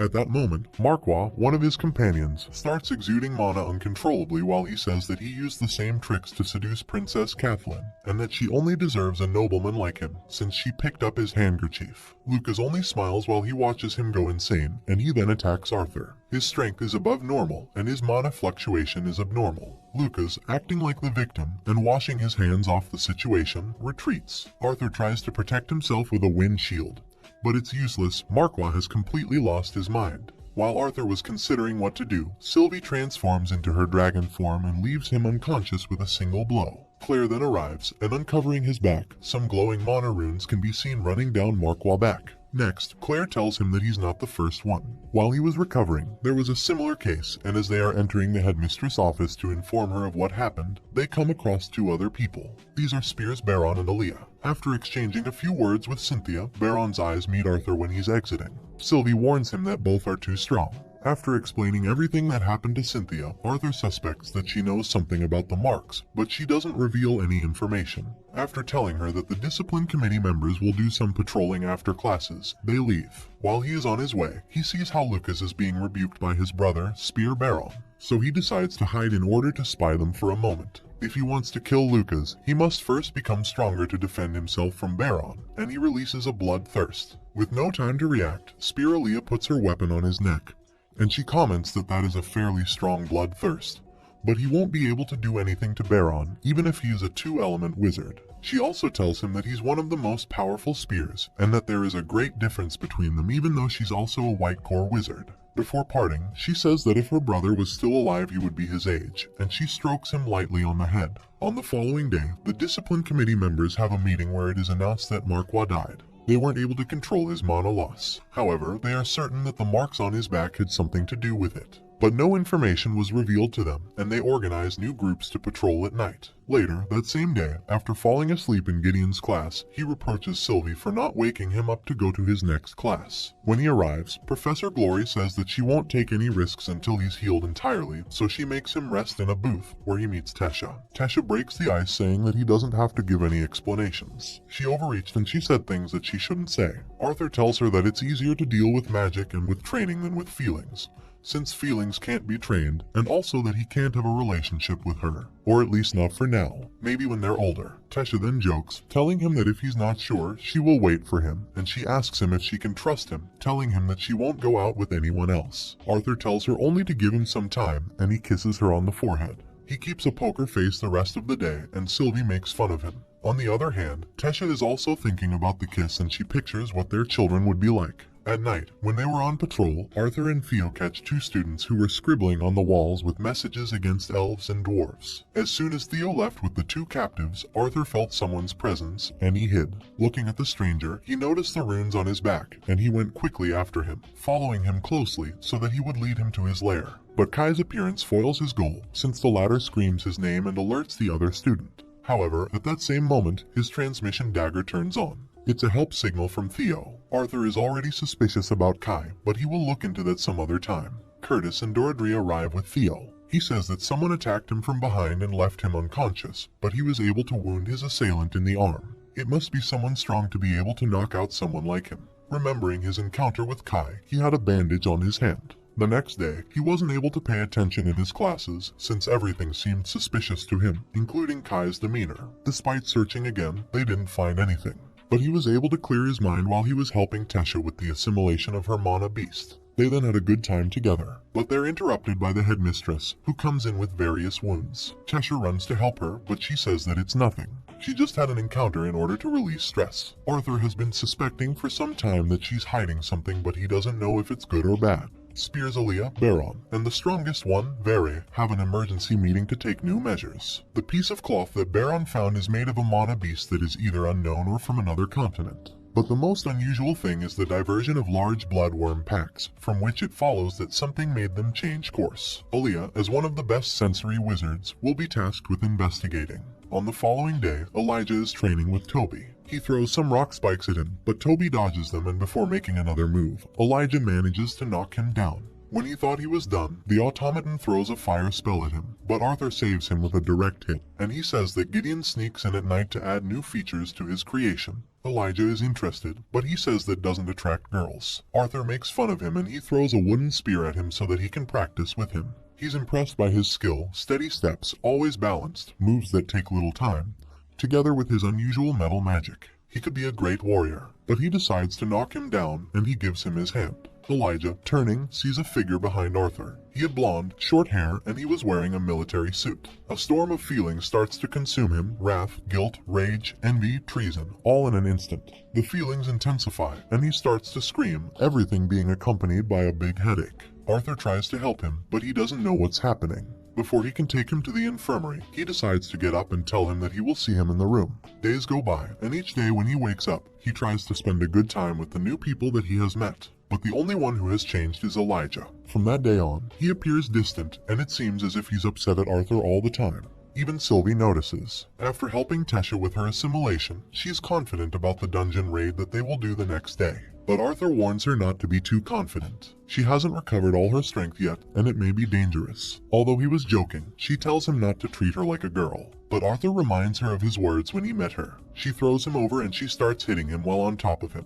But a voice interrupts them. Old Virion has come to see his granddaughter, but he jokes that he didn't know she was already a grown woman. Kesha, realizing this, stands aside and asks him to stop making those jokes. She asks him to come with her on the raid, but Arthur tells her that it wouldn't be a problem. However, she must visit her family that evening, so Virion finds the way to bring Tesha with him. Below, on the beast clearing, Spiralia traverses a dungeon. She discovers a usual pattern that has been left by the bloodworms, and that they all lead to a single place. So she decides to go in, and she comes across a Hades serpent. But something unusual happens to her. A dark aura engulfs her. She's well known for not taking care even of her offspring, but she's watching over the entrance to a tunnel that is emanating great amounts of mana. So she contacts Spear Vere, who tells her that he will send a 50-battle wizard squadron. She just has to wait. When Arthur gets home, his family is waiting for both of them. They realize that he will go get the gifts. The night went by, and they all had a pleasant time. Arthur takes his sister to her room and Tesha has a chat with Arthur's mother. She asks her whether she's worried about Arthur. She tells her that even if he becomes stronger than all the spears together, she will worry about him, since dungeons can be unpredictable. On the other hand, Arthur tells his sister about how he became a professor until they fall asleep.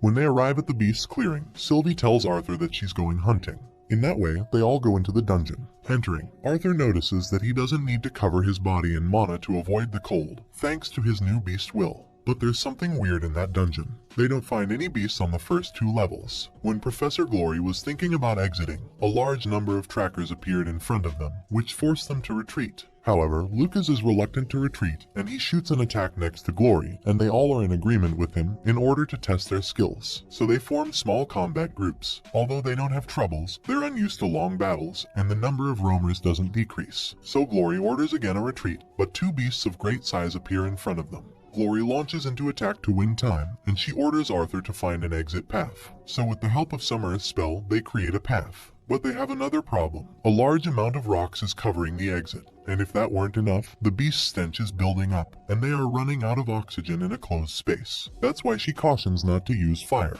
She then calls on Curtis to use his celestial fire attack to clear the way, but he doesn't have much mana, so Arthur takes off his suppressor, and he transfers some fire mana to Curtis. Ready, Curtis releases his attack. With everything in place, they start to retreat, but a quake startles them. A beast even larger than the previous ones appears. It exudes a sinister aura. Its strength is enormous, and Glory is no match for it. Therefore, Arthur prepares to fight, although Curtis tries to stop him. But his arm gets covered in blue fire, leaving Curtis and Claire stunned. Together with Glory, they start to attack the beast. Glory tries to win some time while Arthur prepares his attack. After a wind and lightning combination, he creates a lightning hurricane.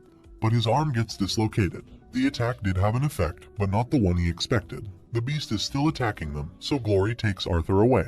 But he doesn't manage to pull his sword from the beast's body. After thinking that they had left the beast behind, it reappears, and with one of its claws it pierces Arthur's leg, self-destructing after that. Arthur falls into a cliff, and a rock leaves him half unconscious. With a wind attack, he manages to cushion the fall, but he suffers a lot of damage. But thanks to his beast will, a great part of the damage disappears. Now the only thing left is to find a way out of there, which seems easy since he finds a cave that emits light. But he never imagined what he would find on the other side. Several masked battle wizards, the majority of which are pierced by some black iron spikes. A voice is asking for help. Every way he looks, there are only masked corpses, until he finds the voice's source. Spear Aaliyah is blind. She has a gap on her breast, and if that weren't enough, she's missing her legs. Arthur tries to infuse mana into her core, but it's completely shattered. Aaliyah asks him where he knows her from. Arthur says that they met before in the academy. She tells him not to try anything, since her core is broken. Arthur asks who is capable of doing that. She gives him a small black artifact, and she tells him that thanks to the little mana that she gave him, she will show him who's responsible for this. After waiting for the attack squadron to arrive, they kill the Hades serpent. But when they extract its core, it disintegrates. Entering the cave, they find a being with 2 onyx horns protruding from its head, and it ejects some dark mana, killing several wizards in one instant. It then tells them that they have 2 choices, die fighting or kill each other. It will allow to live whoever is left standing last. But this is not an option for anyone, and the beast starts attacking them. And as if they were completely insignificant, it kills the majority of the soldiers, summoning those black iron spikes from the ground. But Aaliyah manages to harm it, and she takes one chunk off its horn, which she gives to Arthur. The beast says that it doesn't care what they do to it, since the war is close. It rejoices in saying that it was once told that when the body loses one sense, another sense improves, and it tears out Aaliyah's legs and leaves. The pain is unbearable, and Aaliyah simply asks to be killed. The scenes are harrowing, and Arthur vomits because of what he just saw. The spear breaks, letting Arthur see her fear, and she says that she doesn't want to die. Arthur can only hug her, but that is not enough, and in that same moment, Spear Aaliyah of Dickathan dies. Looking inside the rest's memories, the same image would always repeat itself, the being that resembles a demon. Arthur creates tombs for the fallen ones, and for Aaliyah, an ice tomb. Sylvie waited patiently in her dragon form, and then they set off back to Xyrus. Arthur went straight to his house. In front of his house, he doesn't think he'll be able to enter. He knows that everyone is worried for him, but he doesn't think he can tell them what happened. Aaliyah's words still ring in his head, her anguish and her fear of death. For 1 second, he wishes that she may have the same luck as he and be able to enjoy a second life. A few steps are heard behind.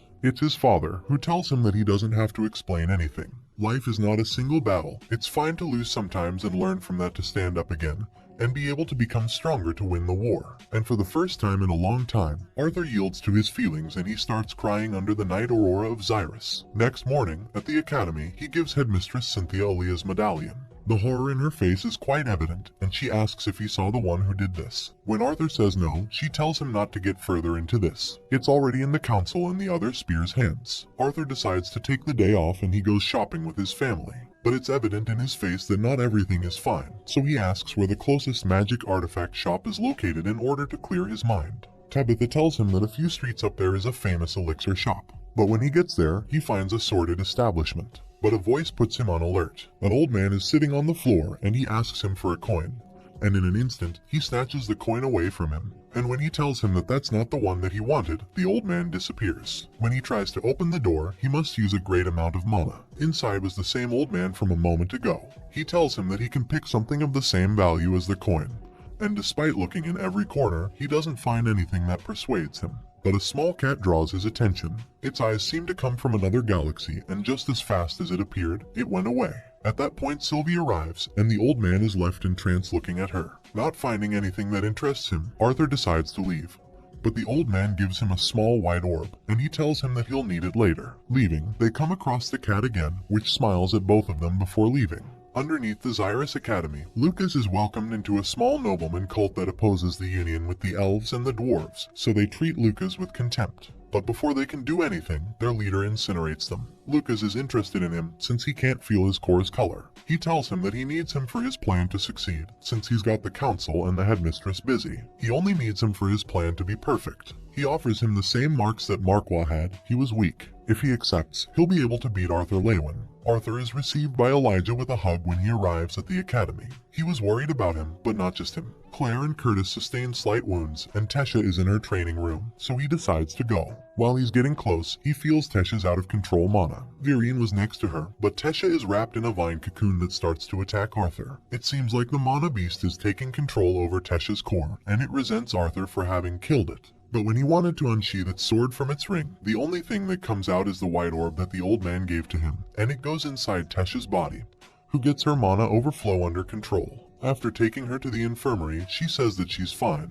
but that something happened to her core. Virian, inspecting her, notes that Tesha is at the initial stage of a silver core. Advancing 3 stages in one stretch is an exhausting blow for the body, so they let her rest. Arthur uses the opportunity to ask how strong the spears are, to which Virian replies that 10 platinum core wizards are required to attempt to face a white core wizard, and that even that doesn't guarantee their victory. Victor says that what he's about to tell him, he can't tell anyone. Hundreds of years ago, humans, elves, and dwarves were nomads. They only met to trade, but they had an alliance. However, life was hard for everyone because of the mana beasts, which considered them prey. After several years, the numbers of the 3 races dropped, until a deity descended from heaven, which gave 6 artifacts to the ancestors of the current royal families. They had to pick 2 of their most powerful warriors in order to be named knights after a soul vow, and be able to access the artifacts that gave them the ability to control mana. They were the ones tasked with spreading that knowledge, the first generation of wizards being born thus. Together, they were able to banish the beasts into what is known today as the Beast's Clearing.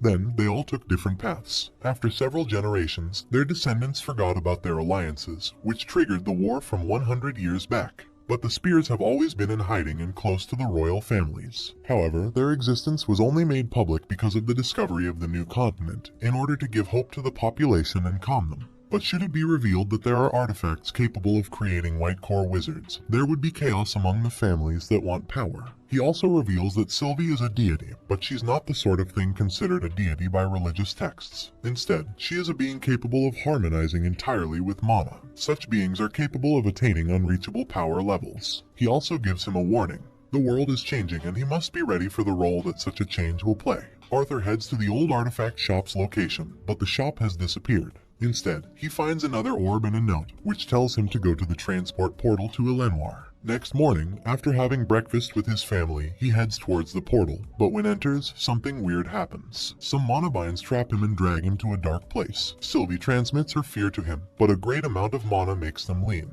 In front of him are a pair of eyes that he had already seen. Then, everything turns white. The same dark cat with the galactic eyes appears. After saying that they'll finally be able to have a calm chat, it turns into a human. He's taller than normal and he has pale skin, and his hair is gold, almost white, and he introduces himself, "My friends and brothers call me Winsome, but beings like you call me God." Cynthia heads to Cyrus after having a meeting with the council, but she is attacked from the back, some wizards with runes on their spines. They all have their eyes bandaged. She quickly knocks out the majority with her sound magic, and she knocks down the rest with her wind magic. Suddenly, her beast transforms and starts devouring them. She asks one of them what their plans are, but he says that he will never say anything to a traitor. There are spies infiltrated throughout the continent, and the war is about to start. Before he says anything else, Cynthia kills him. When she pours an elixir to heal her wounds, Cynthia reveals the runes on her spine. Arthur is nervous. He can feel that the being before him is immensely more powerful than the spears. But before starting their chat, he asks him if something happened with Tesha or Virian, since he made him go to the portal that leads to Elenwar. The being called Winsome tells him that it was just a coincidence, and both are fine, thanks to the orb, which prevented Tesha's core from exploding. He tells him to keep the other since it's a gift for him. Then, with magic, he summons a projection of the world. He tells him that Dicathan is not the only continent. There's another one called Alacria, and both are ruled by them, who live in the continent called Ephiatis. Although historically lesser beings have called them deities, they call themselves Asuras. They never intervene with the lesser beings unless peace or balance is threatened. Ephiatis is divided into 3 factions, each formed by multiple clans of different races. The dominant clan of each faction has its own privileges, but they have all stayed on the sidelines and they don't interfere with the minor races. However, everything changed when Agrona became the leader of the Vritra clan. They broke that rule to try to get closer to the humans, but then it was discovered that they had been experimenting on the humans of the Alacria continent to find a way to improve their skills. Arthur, after hearing him, tells him that has nothing to do with him. Winsome agrees with him and he makes Sylvie transform into her dragon form. He then tells him that he is linked to the granddaughter of the most powerful being in the 3 continents. Her lineage makes her fearsome even among the Asuras themselves. And although the pride of the higher-ups at Ephialtes prevents them from admitting it, his link to Sylvie makes him a key piece for winning the war. So, as long as he agrees to cooperate with them, they won't separate him from Sylvie. Arthur tells him that the war on that continent concerns his family and friends, so he's obliged to participate. What he really must ask him is if he's willing to be a pawn under his command. Winsome tells him that he's smarter than he'd thought, and to get ready to go train in Ephialtes. Only in that way will he become stronger and be able to give hope to this continent. On the other hand, the committee members have an emergency meeting. The acts of discrimination between races have drastically increased, and they still know nothing about Arthur. But they are interrupted by Elijah. Before he can tell them that Arthur is alive, the sound of a great explosion puts them on alert. The Tri-Union Hall, a symbol of peace and unity between the 3 races, is burning. Quickly, with the help of a professor, they manage to put out the fire, but the damage is done. Charles, a nobleman and a member of the Radicals, is the main suspect. But the committee members are prevented by the professors from doing anything without proof. Elijah is training. His control over earth magic is better than before, but he's not very efficient. His several feelings against Arthur are still present, but he remembers that Arthur was always by his side when he needed him, so he will become stronger to be on his level and be able to stay by his side. Meanwhile, Arthur arrives at the palace in Elenoir. A quake alerts him, and then part of the castle is destroyed. Virion then appears and tells Arthur that Tesha has completed her beast's assimilation. But she still can't control its power, so they both activate their beast will. Virion goes into the second phase and he cuts the vines, while Arthur goes directly towards Tesha. He manages to calm her down and her power overflow stops. Seeing the damage they have caused, Virion tells them it's time to go, but he doesn't say where. While Tesha sleeps, Virion tells him that she was too confident when she told him that she wanted to activate the beast's will's first phase. But her assimilation being too fast, everything went out of control. Arthur feels that the beast inside Tesha is different, something is happening with her. But he says that he will do everything he can to be by her side and protect her. Taking advantage of this, Virion asks him if he loves his granddaughter. Arthur says yes, but he doesn't know if what he feels is love or fraternal love, a feeling that one has for one's family members. But he will find out in time, and when he's ready, he will ask for permission to marry his granddaughter. Tesha, who had been faking being asleep, doesn't know what to do with what she just heard. When they get off the carriage, the Elf Kings are waiting, but nobody knows why they are there, until Virion tells them that they will go see Rhaenyra because he wants to see Arthur's future. On the way, Tesha's father thanks him again for having saved his daughter. It was thanks to him that he was able to interact with humans again. Her mother was one of the victims of the war with the humans, and they abducted his daughter later, which engendered in him contempt towards them. But a 4-year-old human boy not only saved his daughter and brought her back to her home, he was even able to indict his attitude, so he says that he has his blessing if he wants to marry his daughter. But they are interrupted by Rhaenyra, whom Arthur attacks because he thought that she was a monster. When they arrive at her lair, she puts everyone to sleep with a sleep agent, since she wants to speak in private to Arthur, and she explains how her powers work. Deviating magicians control mana in a different way.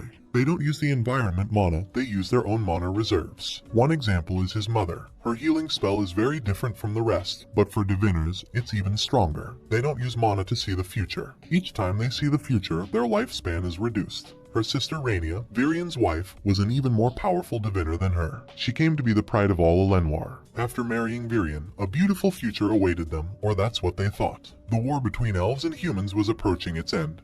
But the tension was still evident, and there was something else. Rhaenyra later saw that the human king's plan was to kill the elf that was the heir to the throne, so she tried to change the path of the future again and again. But nothing changed. Virion would end up dying in different ways each time that she used her power. Years of her life were lost, until the future changed and the current human king killed his father and the war ended. Shortly afterwards, Rhaenyra died. Now Rhaenyra used the same power to see Arthur's future. The world is changing, and wherever she looks, Arthur is at the center of everyone. He will suffer a lot in the future. No matter what he does, it will be like that. So she says only 2 things. People do bad things for good reasons, and sometimes the most powerful enemy is not the one who wields power over a throne, but an abandoned soldier who has nothing left to lose. Without revealing anything else, she tells him to rest. Everyone, upon waking up, says goodbye to Rhaenyra, who says that she spoke with Arthur while they all had a small rest. And thanks to a personal portal, Arthur and Tesha go back to Xyrus. When he gets home, they welcome him. Jasmine is there, together with the rest of the twin horns. Tesha tells him that she has matters to deal with in the academy, and they say goodbye. Together, they all remember the old stories, and they drink too much. But as is usual in this story, good times don't last long. The committee gets ready for a team training session. Kai is preparing the barrier to avoid causing excessive damage. But something weird happens with the barrier. Its color and shape are abnormal, and they quickly ask Kai to deactivate it. But she doesn't seem to hear them on the other side. So they look for the internal switch to deactivate it. But it is disconnected. Suddenly, they receive an attack from a group of wizards who enter without any trouble. Among them is Lucas. His appearance is sinister, and he says that they're stupid for realizing that this was a trap set by Kai. With a fast move, he places himself in the middle of everyone, and he does an attack and splits them. Claire tries to attack him, but even his fire guardian is abnormal, and nobody can do anything against him. But he stops abruptly when he receives a message. His target is approaching.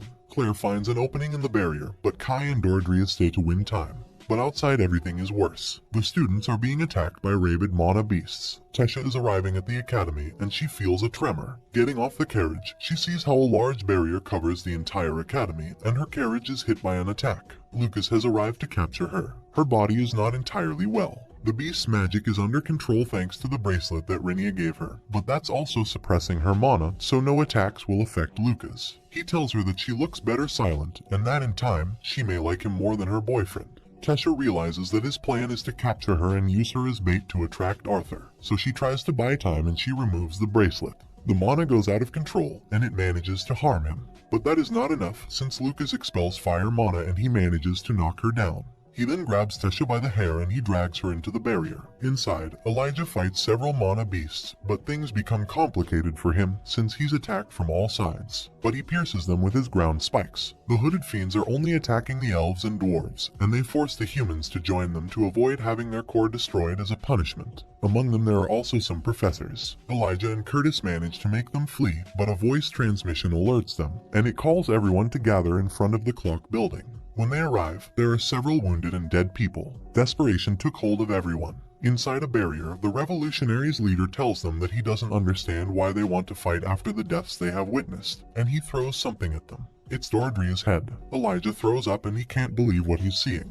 Theo arrives and he challenges him to fight. He removes the mask and he introduces himself. His name is Draniv and he accepts his challenge. Theo attacks with all his power and he seems to have harmed him, but he's the one who is harmed. After mocking him, he kills Theo with a single attack. Claire grabs Curtis so he can't do anything. He feels impotent about not being able to do anything, and Kathleen tells him that he will only manage to get himself killed. Behind Draniv, chained elves enter, among them Faerith and Tesha. Draniv continues with his speech. He comes from a different continent, a very cruel place for the weak. That's why he went to the academy, where they told him that he would find Dickathon's elite. But, in comparison, they are trash. So he will pick the most talented ones, to give them power and prepare this land to be ruled by their lord. One example of them is Lucas, who rejoices in saying that Tesha was too weak. In response, Elijah explodes with rage, and he shouts about how he could do something like that to her, and he exudes a dark and sinister mana, accompanied by black iron spikes. This was the birth of something very dangerous for Dickathon's future, and especially for Arthur Lewin. His eyes turned red. A black fire formed in his hands, capable of consuming even non-existence, anything that it may touch. In that way, he manages to cross the barrier. Corrupt mana beasts approach him, but he kills them as if they were insignificant with these iron spikes. The mana that he exudes is more intense each time, and he thinks in his mind that this is not him. A group of wizards goes behind him, but Draniv stops them. Elijah suffers a collapse, but he shoots a spike towards Lucas, which pierces his shoulder. He is stunned by the surprise, but Elijah vanishes. At that point, Draniv seizes him, and some nostalgia shows in his face. A group of professors takes advantage of the situation to enter, thanks to how Elijah opened a section of the barrier, and they attack. Draniv decides that something unexpected has arisen, and he must retreat to his continent, taking Elijah, but not without first ordering Lucas to eliminate everyone and telling him to follow him across the portal. Glory is able to defeat the beasts, but there are many wizards to fight with. At that moment, a group of students led by Claire helps them. Her goal is to go after Kai. On her way, she dodges some earth spikes, but Kai traps her with her iron threads. But something weird happens. The threads let go, but she's still hanging. Curtis and Kathleen scream while they head towards her. She doesn't understand what's happening until she decides to look down and she sees how an earth spike pierces her chest. But at that same moment, an immense mana overflow puts everyone on alert. There are terrified faces watching what is approaching. But Claire sheds some tears and a smile appears on her face. Arthur Lewin has arrived, and behind him comes a majestic beast. Two sharp horns protrude from its head, its scales are bright, obsidian color. Its eyes glow with ferocity, but there was something more fearsome than the dragon. Each step was full of confidence, and his body exuded a very intense rage, and above everything else, a violent rage. Claire only regretted that she wouldn't be able to see Luca's expression when he is massacred. Lucas feels a great fear. He wouldn't have imagined the power of what is before him even in his nightmares. He tries to provoke Arthur, but the latter only goes past him, completely ignoring him.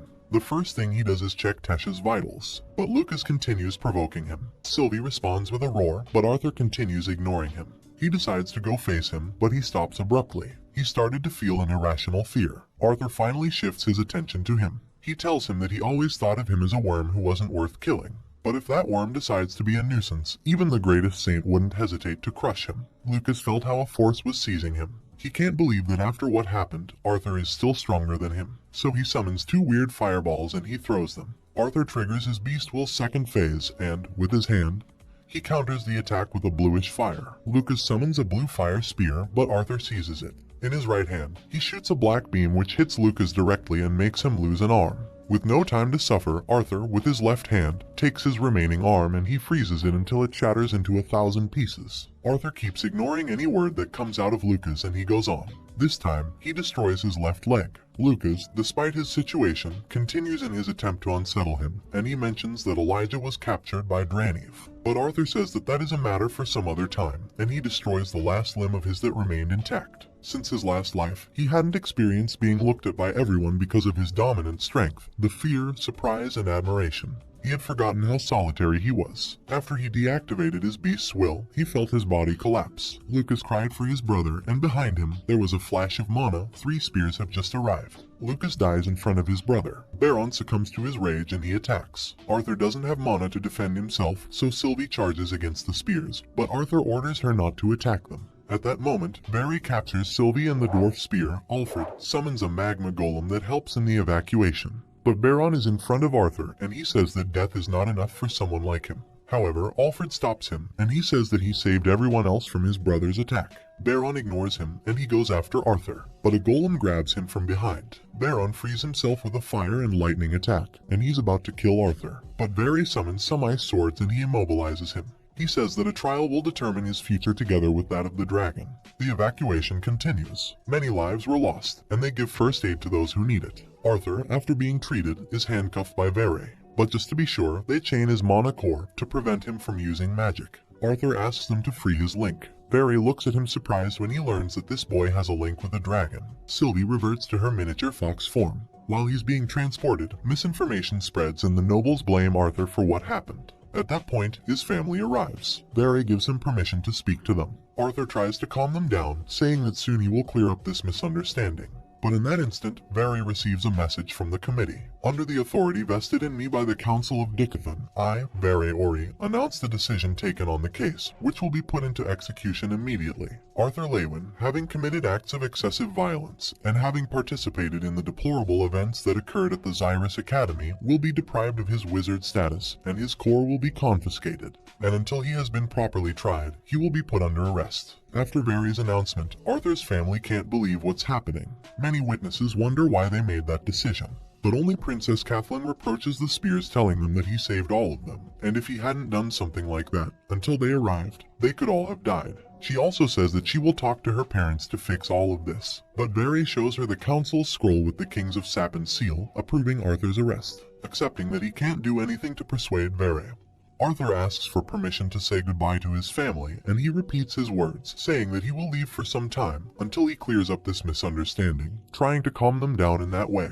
But this time, it's his father who comforts him, saying that no matter what the rest say, they will always be waiting for his return with open arms. Spear Alfred conjures a magma beast and he tells Arthur to climb on it. It's cooler than it seems. Together, they head away from Xyrus. Vere is in front of them, and he is carrying Sylvie in a small summoned orb. Arthur tells him that he doesn't understand why they put so many restrictions on him. He's not dumb enough to face 2 spears. Alfred tells him that they are over the beast's clearing and they can't risk him escaping. Even with all their power, they must proceed with caution, since there may be dangers that even they aren't capable of facing. While they were lost in their conversation, they arrived at the Three Kingdoms Council's floating castle. Any use of any kind of magic is strictly prohibited, and Alfred gives him one last piece of advice. He can't speak to anyone, not even them, once he is inside the castle. After crossing some large corridors, they enter a hall, and in front of them are the kings of Dicothan's three races. Dossid, the dwarf king, reproaches him for bowing so slightly before them. He says that he should be on his knees, but the human king says that there are more important things to deal with. However, Tesh's father interrupts in order to thank Arthur for having helped the students, and above all, his daughter. But this time, the two dwarf kings, with an aggressive attitude, reproach the elf king for his attitude, and they tell him that the boy which they have here, taking advantage of the situation, committed atrocious acts in order to eliminate his rival, who belonged to a noble house. But the accusations don't stop, and they also say that in the future, he may be dangerous, and they must destroy his core so that he can't even use magic, and kill the dragon to prevent it from being a danger to them.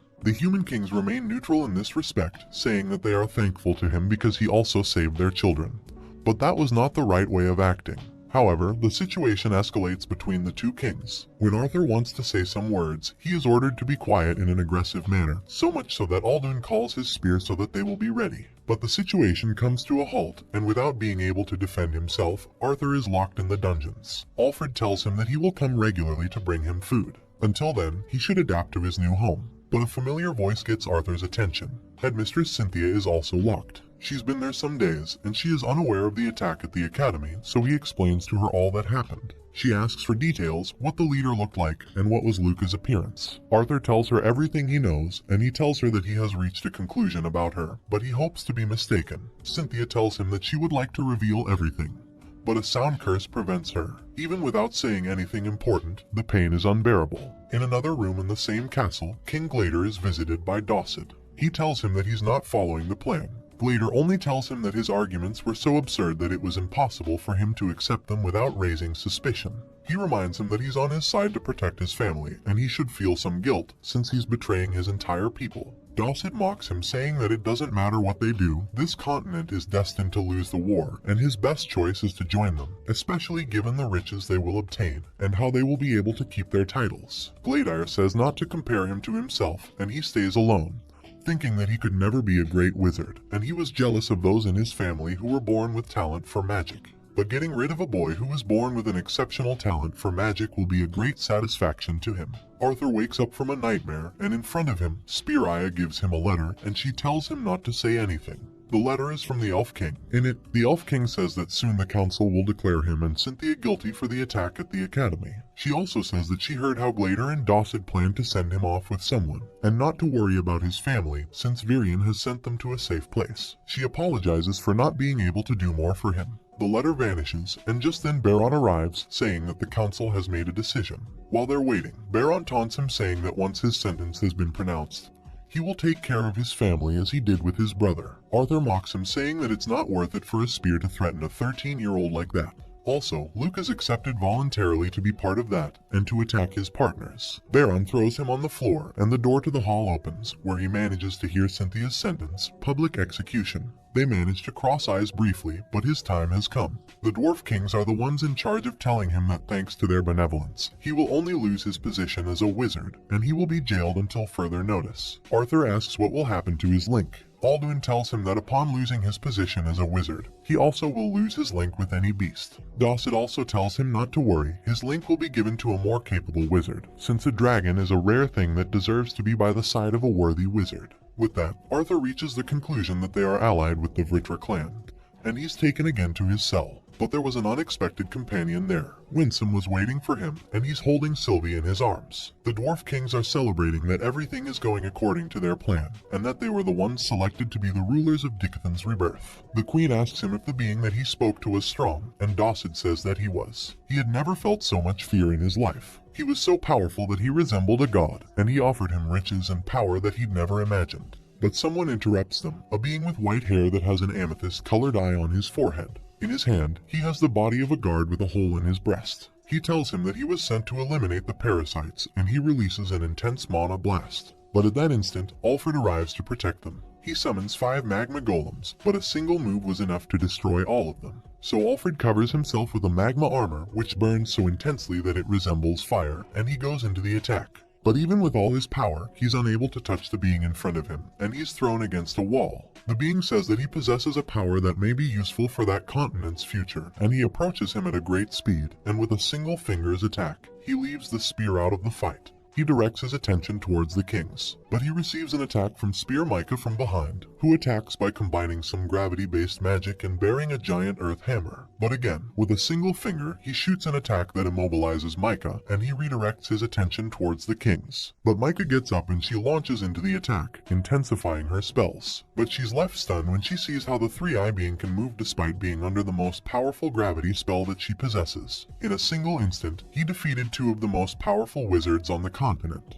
The kings can't move out of fear, and they tell him that Agrona threatened them to make them cooperate with his plan, and they plead for their lives. The being tells him to break the vow that he has with the spears, and without thinking it, he breaks the collar that bound them. But things are not as he expected, and at that moment, the dwarf kings die. Winsome has Sylvie in his hands, and he rebukes Arthur. His courage in saving the Academy members is admirable, but he must think about his safety, and especially Sylvie's safety. He also tells him that he doesn't understand why the one in charge took Elijah with him.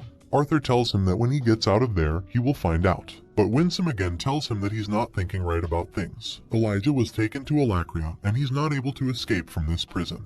But even so, he wants to find the way to go to Alacria, which would be a big mistake, since setting foot there would mean a certain death. Arthur asks him what he must do. The dwarf kings are cooperating with the Vritra clan, and also the human kings, but the latter don't feel comfortable with their decision. Winsome is surprised by seeing that he deduced all that in a short time.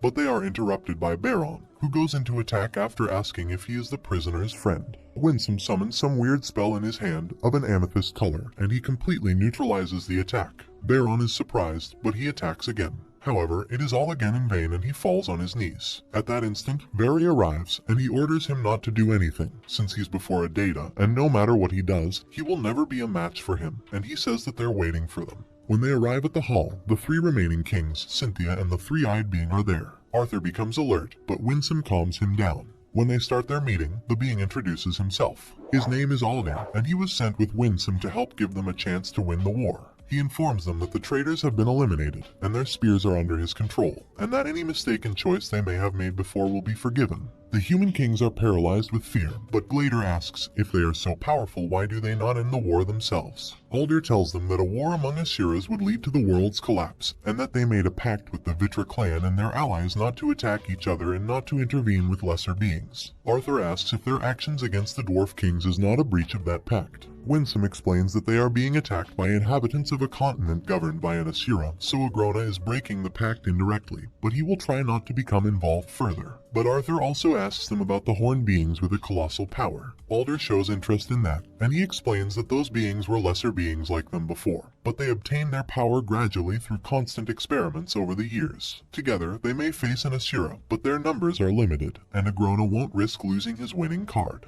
His role in the war will be to be the general of Dickathon's army to guarantee its victory. Arthur and Winsome split from the group, and he tells him that it's time to go say goodbye to his family, since he must begin his training in Ephialtes. On the way, he tells him how the Asuras of Ephialtes are organized. They are divided into 8 races, and each race is made up of several clans, but only is chosen to be one of the 8 great ones, and the Vritra clan belonged to the Basilisk clan. He also tells him that what he's about to tell him is a secret even among the Asura elite. Some time ago, Sylvia was with an elite group carefully selected to kill Agrona. Sylvia infiltrated the group, and by the time they realized who she was, it was too late to take the dragon princess back to Ephialtes. But when they arrived in Agrona's territory, nothing was as they expected. Agrona's allies and the lesser beings with powers that matched those of the Asuras were waiting for them. Agrona not only experimented on them, he also crossed races, creating powerful beings and completely crushing the elite dragon squad. In that way, Agrona himself went before Lord Indra, the king of the 8 Asura races, and he told him that Sylvia had died. Indra became angry and he was about to start a large-scale war due to his daughter's death. But the other Asuras persuaded him to sign a peace treaty. Arthur concluded that the artifacts that make the spears powerful were provided by them to match Agrona's strength. But they finally reach his family's refuge. They all go out to greet him, and Rhenia is with them. But after taking a break, Winsome gives him a signal, and Arthur asks to talk alone with his family. When they are alone, he tells them that since he was born in that world, he never knew how to start this conversation. His parents first think that it's either a joke or the result of a bump on the head. But his father gets serious and he asks them to be quiet in order to hear what the boy has to say. Arthur told them about the world where he used to live, about each detail in his role there, and also about the people that he met and what his life was like. During all that time, his parents didn't say a single word. But as time went by, his father started to interrupt him to make short questions, but his face didn't show any emotion. On the other hand, his mother didn't say anything, and she didn't move until she lost track of time, and his father said that he now understood why he had such a precise skill in battle and a superhuman talent with magic. Arthur tells him that in his world he used something called Kai, which in essence is very similar to mana, and that his battle skill is due to how he trained almost his entire life. But at that instant, his mother starts to laugh. Her face shows fear, disbelief, and above all else, she tries to persuade herself that everything is a very elaborate joke on his part, and that he shouldn't do something like that. Arthur tells her that none of what he said is a lie, and she starts to go hysterical, so he decides to leave them alone. After a while, his father comes out and he asks to speak alone with him. After moving away some distance, he tells him that his story has left him shocked, and that he knows he doesn't have a reason to lie to them. Arthur asks if he's fine, but his father reacts agitatedly. He says that he doesn't know how to treat him. Arthur, King Gray, everything is confusing. What he just told him isn't something that one can accept in one moment. He was originally a king, and older than him, and perhaps the moments they spent together weren't real, and he was just trying to act as they wanted him to. Especially with his mother, she never knew that she raised a grown man in the body of a baby as if he were her own son. And he hits a part of the cave, saying that he doesn't know if he's his son, since maybe he killed the baby in his mother's womb to take his place. Reynolds, realizing what he said, apologizes to him. But Arthur tells him that he doesn't know how reincarnation works, and that very probably it was like that. He never found the moment to tell them, but now that he's leaving to train for years, he thought that it would be the best moment, since they will be apart. But now he regrets doing it. He tells him that he never had a family in his previous life. He became a powerful person that no one could match, but his personality was never good. But after arriving in this world, he learned things that he didn't know. Maybe he's not the most powerful wizard, but he's a better person than in his previous world. He thanks him for having taken care of him all that time, and also for having loved him as his own son. He says goodbye to Rinia, but she tells him not to go back to being the person he was. Winsome triggers a portal with his blood, but before leaving, Arthur asks him how he looks, and he tells him that his expression reminds him of Ephialtes warriors. They eliminate their feelings to be the most efficient in battle. They are transported to the Asura's land. They both walk on a bridge that reflects the sky. To their side, there is a row of cherry trees until they get to the doors of a castle. To the side, there is a statue of 2 dragons and an even bigger one on the top. Their wings cover almost the entire castle. Upon entering, 2 guards with gold scars on their faces look at Arthur with scorn, and they ask if it's fine that he's carrying Princess Sylvie like that. Winsome tells one of them that there is no trouble, and they enter a great hall together. At the end is Lord Indra sitting on his throne. His skin is pale, and his hair is even whiter than Winsome's. His eyes are purple, but he has a young face. Arthur doesn't feel any energy emanating from him, but suddenly his runes become activated, and he feels that he's burning. With a breath, he makes Sylvie disappear, and he tells him not to be tense. He only wants to meet his granddaughter. He tells him that her mana level is insultingly low. She hasn't been training the right way, so he decides that he will train her. He also tells him that he will tell him, through Winsome, when the time comes to go back to his land, and they leave. Arthur tells him that everything felt weird, and Winsome tells him that it's insulting for the Asura's pride to depend on a lesser being for this war, but he will be trained by the Asuras without any discrimination. In that way, they reach the cave of an old friend of Winsome's. Kadri, just like Aldir, belongs to the Thias clan of the Panteo race, and he will be his teacher in physical combat. Kadri is impressed when he learns that they were allowed to use an ether orb, an artifact that allows one to use the dragon's unique ability to use ether. Ether is a substance that exists in the entire universe, and which allows one to control time and separate the soul from the body. A week went by since he began his training. Inside, time passes in a different way.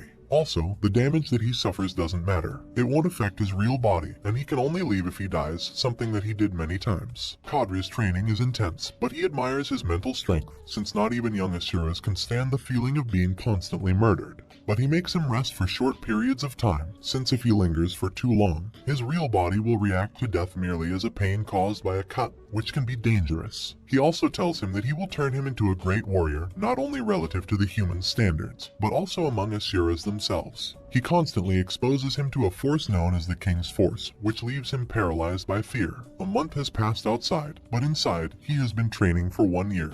He tells him that his skills are excellent, but they're focused on one-on-one combat. It's possible that in war, he will have to face the hybrids in groups, and he must control his mana reserves and use the right amount for each move. When he returns to his physical body, he sees an Asura child, who will be his training partner. He is offended about training beside a lesser being, but Kadri makes him accept. 4 months went by in the external world, but there, 4 years went by. With time, more Asura children joined, and Arthur was forced to fight 4 versus 1, with the order to only defend himself. Kadri thinks that if he had been born as an Asura, he could have been among the most powerful. Arthur's training with Kadri has reached its end, but both Asuras are impressed by his capacity. It is forbidden to use the ether orb on a child, due to the mental exhaustion that it causes, and often the adaptation to the physical world takes a long time. But it didn't cause any changes in him. On the way to his next training, Winsome gives him a letter from Dicathan revealing information about Alacria. There are 4 generals called Scythes, and they are all hybrids with Ritra blood. They have a retainer under their command. One of them was able to beat a Dicathan spear easily, so he can't imagine how powerful the Scythes are. Winsome gives him a list with the artifacts that he must get in a short period of time, and he gives him a rattle. He will have to be able to capture each beast without making the rattle sound. Without being able to complain more, Arthur jumps into his next training. Okay, we've been here for too long. This is how the first part of this Manhwa ends.